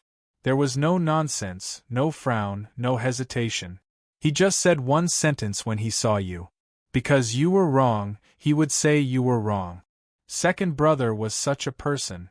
No matter if the other party was a Hautian Taoism wayfarer or an emperor's prostitute, as long as you were wrong, you should be taught a lesson. This was Second Brother's rule. Everything in the world was big and small. Wasting food was wrong. Standing in the wrong place was wrong. Wearing secular clothes but wearing a Taoist bun was also wrong. In Second Brother's eyes, Yi Su was full of problems, which made him very unhappy and even a little disappointed. Yi Su could feel his emotions and could not help but laugh. He thought that Junmo was indeed the legendary temperament. He smiled and said, "Your way is no longer suitable. Moreover, this is a war." Second Brother said, "What is suitable for the time. Planting rice and harvesting is something that will last for 1,000 years. How can it be changed because of the situation?" Yi Su gradually stopped smiling and said, "How can you control others?" Second Brother said, "The battle of the verdant canyon lasted for more than 2 days. I did not show mercy to any enemy who trampled on the field. Although those cavalrymen did not know, they knew to seek advantages and avoid disadvantages. That is why the field you are in is left." Yi Su looked around the sea of rice and became slightly serious. Last night, with the permission of the disciples of the academy, the West Hill Divine Palace Coalition Army collected the corpses overnight. At this time, there were not many corpses left in front of the verdant canyon, but the blood was still in the field. There should have been a large rice field next to the sea of rice where he was. At this time, the rice field had been trampled into a wasteland. The rice was scattered on the ground and the scene was very bleak. The blood in the rice field was the deepest and most condensed, like pulp. Yisu then knew that Junimo did not lie. As expected, all the cavalrymen who trampled on the field were killed by him. In such a fierce battle, a slight distraction would lead to the destruction of the sword and the death of the person. However, under such circumstances, second brother still did not forget to use the iron sword to enforce his rules. What kind of person was he? Yisu stood in the rice field and was silent for a long time. He reached out to pluck an ear of rice and gently rubbed it. Looking at the soil soaked in blood under his feet, he said, "I don't want to be taught. How can you teach me?" Second brother said, "You are wrong, so I will teach you. If you don't want to be taught, I will beat you until you do." There is one more chapter. To be continued. If you like this work, please come to Chidien.com to vote for me. Your support is my biggest motivation. Chapter 765. If you don't agree, I'll beat you until you do. Actually, this was not second brother's rule, but the rule of the academy. It sounded a little overbearing and unreasonable, but in fact, it was reasonable. Yisu was not angry. He said calmly, "Reason has nothing to do with force. Junimo, even if you can defeat me, you can't make me agree with you. The truth comes from Haotian, and reason comes from the evaluation of reality, and from the teachings of sages. Mr. First can teach me, but you can't." Since it didn't make sense, there was no need to say anything more. For people at Junimo and Yisu's level, their conversation was just a casual chat, or it could be said that it was limited to the words themselves. One stood in front of the verdant canyon, and the other in the rice field. The hundreds of thousands of people watching the battle in the field looked nervously in the direction of the verdant canyon. They did not know how the battle would start, when they would attack, or who would attack first. At some point in time, Yisu made his move. The attack of the genius of Haotian Taoism against the genius of the academy was different from what everyone had imagined. There was no earth-shattering, no rolling rocks, and no terrible power. Instead, it seemed extremely calm. The thin wooden sword flew from Yisu to the verdant canyon. It was calm and silent. The rice field in front of the sword parted like a willow branch in the lake. Countless eyes stared at the wooden sword. Some were surprised, some were puzzled, and some were even disappointed. However, in the next moment, a shocking scene appeared in front of the verdant canyon. As the wooden sword flew, a cloud suddenly appeared in front of the verdant canyon. The cloud was dozens of feet thick and extremely dark. Thunder and lightning could be vaguely seen in it. It was very low to the ground, only more than 100 feet. Looking from a distance, it seemed to touch the ground. The exit of the verdant canyon was covered by the cloud. Between the cloud and the ground was the iron canopy and Junimo outside. The fourth brother took a few decoctions and was slightly refreshed. However, looking at the cloud in the sky and feeling the aura of heaven and earth contained in it, his arms holding the sand table trembled again. He was shocked. A cultivator who could use such a method must have a terrifying understanding of the origin and laws of the aura of heaven and earth. This is the true peak of the 5 realms. Yisu is indeed a genius of Taoism. Fourth brother looked at the wooden sword flying in the paddy field and said absent-mindedly, "Second brother uses the power of heaven and earth to cut people with his iron sword. Yisu is also using the power of heaven and earth now. Their realms are similar." Seventh sister Mu Yu asked worriedly, "Who is stronger?" Fourth brother said, "I don't know. Lu Bai is probably the only one who can see it." The verdant canyon was covered by white clouds. In the West Hill Divine Palace Coalition Army, there were many priests, cultivators, and papal cavalrymen who had participated in the war in the wilderness in spring. They had seen this cloud and seen the most powerful warrior of the desolate, Tang, being beaten up by this cloud. So when they saw this scene, they were shocked and excited. In the divine sedan, Yi Hongyu slowly raised her head and looked at the white clouds. A complicated emotion appeared in the depths of her eyes. Then, all these emotions turned into indifference on her face. When she chased after Long Qing at the frontier fortress in the north of Yen Kingdom, she had seen this cloud by the waist-deep blue sea.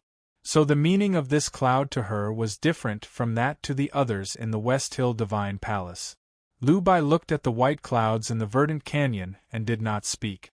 The clouds in the verdant canyon were white, but because they were too low to the ground and too dense, they became very gloomy and dark, just like the dark clouds that would rain in midsummer.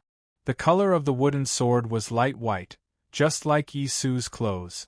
After flying down from the dark clouds, it suddenly became very conspicuous. It looked like a slow lightning bolt. Suddenly, a bright light flashed in the dark clouds. Then, countless bright lights emerged from the depths of the clouds and turned into countless bolts of lightning.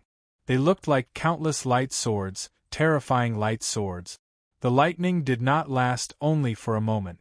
It pierced through the clouds and fell on the field more than 100 feet below. Then came the roar of thunder. Countless terrible muffled thunders smashed toward the verdant canyon. Second Brother's armor had been scorched black by Yi Hongyu's tens of thousands of Taoist sword fireworks in the battle yesterday.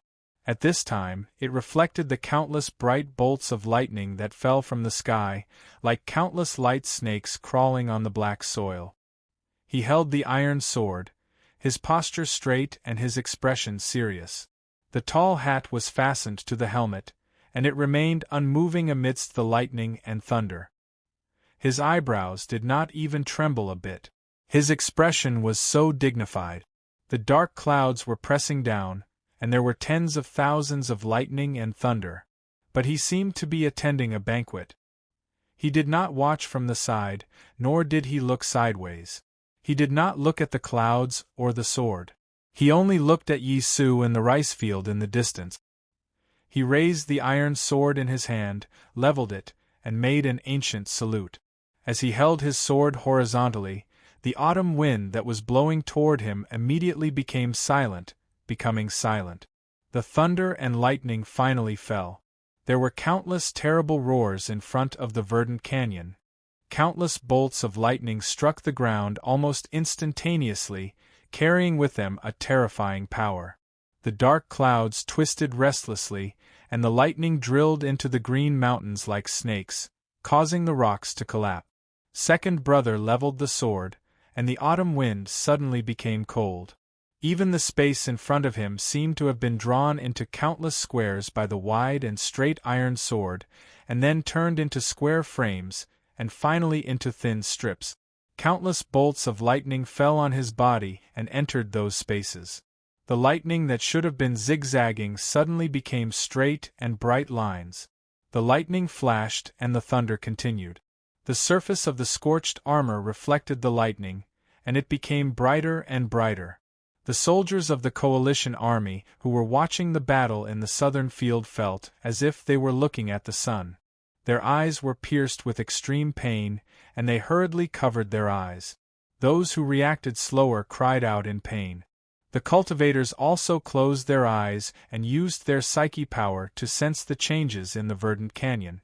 They sensed the pure and majestic aura of heaven and earth contained in the lightning and were shocked speechless by the wooden sword. Perhaps it was only a moment, but to the hundreds of thousands of people watching the battle, it felt like hundreds of millions of years had passed. The clouds in the verdant canyon finally dissipated, the thunder stopped, and the lightning naturally disappeared. The smoke and dust gradually settled, and the figure of Second Brother slowly appeared. He stood in front of the verdant canyon. His armor was as scorched as before, and his expression was as serious and upright as before. The iron sword was still leveled between his eyebrows, and his posture was so standard that even the strictest etiquette professor could not find any problems with it. On the ground in front of him, there were thousands of finger-thick black holes on the ground. Each black hole was a bolt of lightning drawn by Yi Su's wooden sword. The black holes were bottomless, and one could imagine their power. What was shocking was that these black holes were all in front of Second Brother, and the ground behind him was as flat as before. Not a single one of the tens of thousands of lightning bolts landed on his body, and not a single one landed on the iron canopy behind him.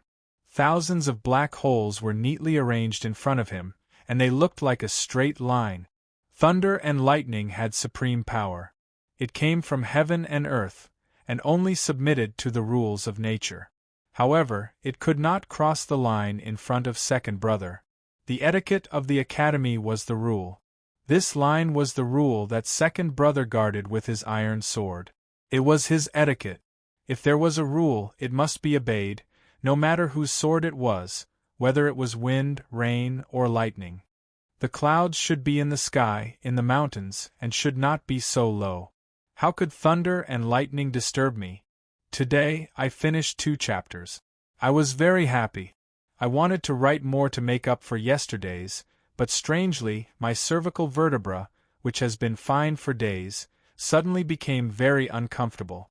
I still did not sleep on a pillow. After thinking about it, I found that there was only one possibility. I slept for 12 hours today, and I slept too much. Alas. See you tomorrow. To be continued. If you like this work, please come to Chidien.com to vote for me. Your support is my greatest motivation. Chapter 766. The clouds and thunder dispersed. The wooden sword shook slightly and flew back to the sea of rice from the verdant canyon. Yisu raised his eyebrows slightly. He knew that Junimo was strong, but he didn't expect him to be so strong. Only by surpassing the threshold of the 5 states could he create his own rules in Haotian's world. Second brother did not surpass the 5 states, but he found his strongest belief in the established rules of Haotian's world and made those rules his own. From a certain point of view, this kind of method had already surpassed the limits of Realm 5. Yisu's eyebrows gradually calmed down. He had already drawn his sword. Now it was second brother's turn. He looked at the verdant canyon and waved his arms. He put his sleeves behind his back and said calmly, "Please." Second brother drew his sword. His sword was simpler. The broad and straight iron sword left his right hand and the verdant canyon. The iron sword was about a man's height above the ground and slowly flew toward the rice field. There was a distance between the verdant canyon and the rice field, and the land was stained with blood. It was not fresh blood, but the blood of countless cavalrymen and war horses 2 days ago. The plains were soaked in blood. It was black and gave off a pungent smell of blood. Especially the field in front of the sea of rice. It was stained with blood and the color of the soil had changed. The iron sword flew over the blood-stained field without any smell of blood. But there was a sense of death. It wasn't deathly silence, nor was it despair. It was a resolute thought. It was extremely chilling. Today, he met Yisu in front of the verdant canyon. Meeting was not an encounter, because the swords in their hands had never met. His iron sword was to meet Yisu's wooden sword. This iron sword had already killed thousands of people. The blood on the field was all caused by this iron sword. It was the iron sword's own blood. When the iron sword met his own blood, it was full of momentum and chilling to the extreme. They had just met each other with courtesy, and now they met with swords. Even Yisu would not be able to dodge such a domineering strike. He could only raise his sword to meet it. In the distant southern wilderness, Lu Bai slowly stood up beside the carriage.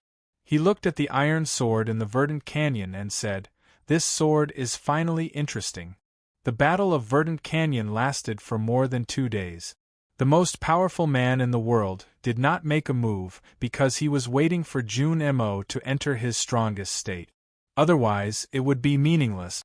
At this moment, looking at this iron sword, he finally made an interesting evaluation. This also meant that he believed that second brother had already entered his strongest state, and he really wanted to receive this sword.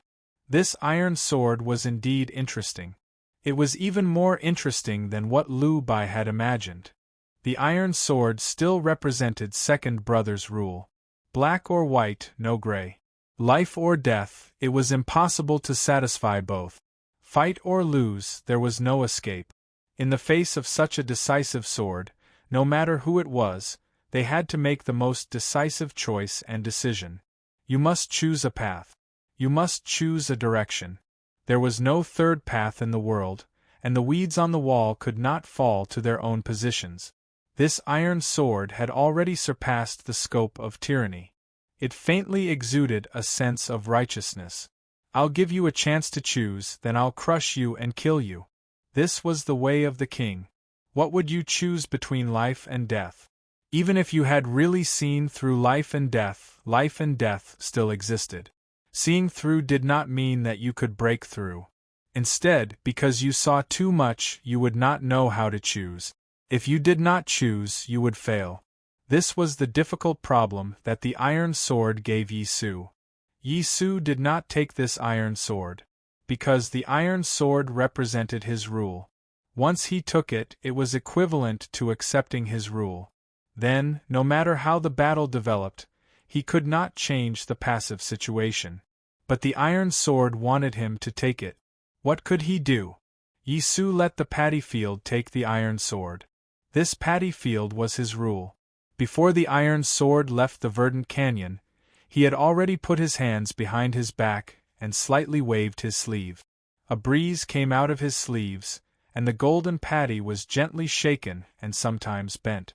The wide and straight iron sword entered the paddy field. The paddy field gradually separated, like a lake, like the sea, like green pines in the green mountains. The weeds on the ridges were stained with blood. The unharvested paddy field was stained with blood. Wherever the iron sword passed, the weeds were broken into pieces, flying up and falling in the paddy field. The heavy ears of rice fell with the sword intent. Without the heavy burden, the paddy field suddenly straightened up and flicked the rice leaves into the air. The ears of rice fell to the ground. Before they hit the ground, the rice was peeled off and danced with the leaf. The bran on the paddy field cracked, revealing the round rice grains. The rice grains were scattered in the autumn wind, like pearls reflecting the sunlight. It was extremely beautiful. The rice grains scattered in the air were burnt yellow by the sunlight, emitting a rice fragrance. The rice grains that fell to the ground were soaked black by the blood and quietly sank into the soil. Green rice leaves grew in the soil. The rice leaves stretched into the air as if to be firm. In a very short time, the paddy field experienced harvesting, death, and rebirth. The life and death of the paddy field were performed in front of people. This process was very continuous. The cycle of life and death became a perfect integration, without any clear dividing line. The iron sword flying in the paddy field did not find the dividing line either. The iron sword was still moving forward in silence. The paddy field grew rapidly, making a rustling sound. A hurricane came from the iron sword, roaring above the paddy field. The wooden sword was suspended in the air in front of Yi Su, being blown up and down by the hurricane. In the raging paddy field, the wooden sword was like an inconspicuous boat. The boat had no power. It was swaying in the stormy waves with the help of the paddy field and the sword wind. No matter how big the waves were, no matter how strong the wind was, the boat did not sink. It was faintly discernible in the black sea water and the white waves, sometimes sinking and sometimes floating. A moment ago, the boat sank into the dead and cold bottom of the sea. A moment later, the boat floated to the surface of the sea and saw the blue sky of life. Because the boat had no deck or cabin. The boat was the wooden sword. The wooden sword was the simplest piece of wood. In the sea of life and death, the wooden sword was floating aimlessly. It did not seek life or death. Neither could it seek life or death. After a long time, the wind gradually stopped and the paddy field became quiet, as if nothing had happened. Only the new green seedlings in the soil of the paddy field proved something. Yi Su stretched out his hand and caught a few rice grains in the air above the paddy field. The freshly peeled rice was plump. It was roasted by the sun until it was yellow and fragrant. He picked up a grain of rice with his finger and put it in his mouth. He chewed slowly with a smile on his face. It had a genuine taste. More than 10 years ago, I traveled around many countries. I thought I had seen through life and death. Since then, I had no more fear. What I thought was the direction of my sword, and my heart of sword was clear. Yisu scattered the remaining rice grains in his palm into the paddy field, and said with a smile, "If it were me at that time, I would have to take your sword and I would lose.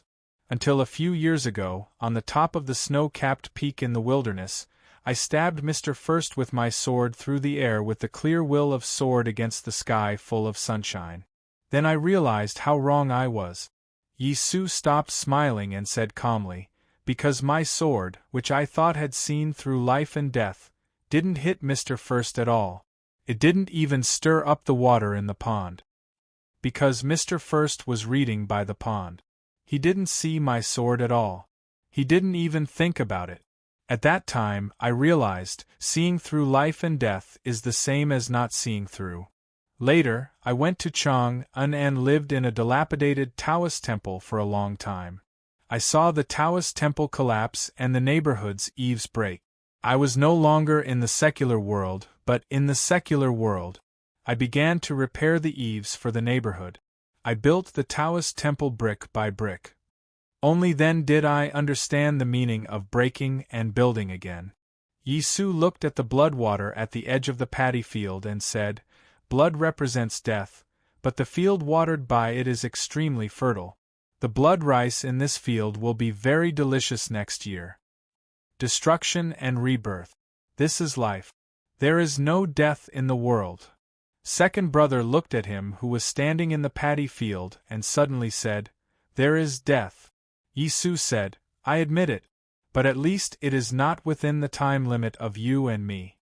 Second brother said, "In your mind there is only life and death. How can you break through it? What the Buddhism and Taoism sects pursue is the final peace." Yisu said, "Breaking through life and death is for peace. But now I understand that death is eternal and life is luck. There are great joys and sorrows in between. Why must I be peaceful? That kind of peace is fake. Before life and death there should be sorrow or joy. That is the real truth. This is my view of life and death now. This view of life and death is very simple. It seems to be powerless, but no external force can break it. No matter your iron sword or anything else." After hearing this, second brother was silent for a moment and said, "You are close to the Tao." Yisu said, "I haven't reached the Tao." Second brother said, "However, your Tao has deviated from the Tao of Haotian." Yisu said, "The Tao is in the heart of heaven. Maybe this is the Tao that Haotian wants me to understand." Second brother said, "If Haotian says that your Tao is not the Tao, what will you do?" Yisu looked at the scattered rice at his feet and the new green seedlings in the soil. After a long silence, he slowly raised his head and said calmly, "I still have my sword." He reached out to the golden sea of rice. He held the wooden sword. Everyone had his own Tao. It had nothing to do with faith, but it didn't mean that he was not pious. It was just that people like Yisu would inevitably follow his own path. Second brother's question was a real question. Yisu's answer was also a real answer. He was ready. This represented a shocking fact. If Haotian agreed with his Tao, he would still be pious. If Haotian didn't agree with his Tao, he still had his sword. Because what was done could not be undone. He was willing to be the fool who carved the boat to seek the sword. Yisu was a genius of Haotian Taoism and the firmest believer of Haotian. Otherwise, the Abbey Dean wouldn't have accepted him as a disciple. No one knew when he had undergone such a change. Was it on the snow-capped peak in the wilderness or in a small Taoist temple in Chang'an? In any case, he held his sword. This sword dared to ask heaven. How powerful it must be. Now, he was still a believer of Haotian, the wayfarer of Haotian Taoism. He didn't need to ask heaven for this sword. He came to ask Junimo. Would Junimo be able to handle it? Shaking my head. It's too hard to write. It's too hard to write recently. My IQ is really annoying. I frowned and scratched my hair to write. I hope everyone thinks it's okay. There's still one more chapter. To be continued. If you like this work, please come to Chidien. Come to vote for me. Your support is my biggest motivation. You're tuning in to the Phoenix Nights YouTube channel. Don't forget to subscribe and join us on this journey to catch the most captivating stories.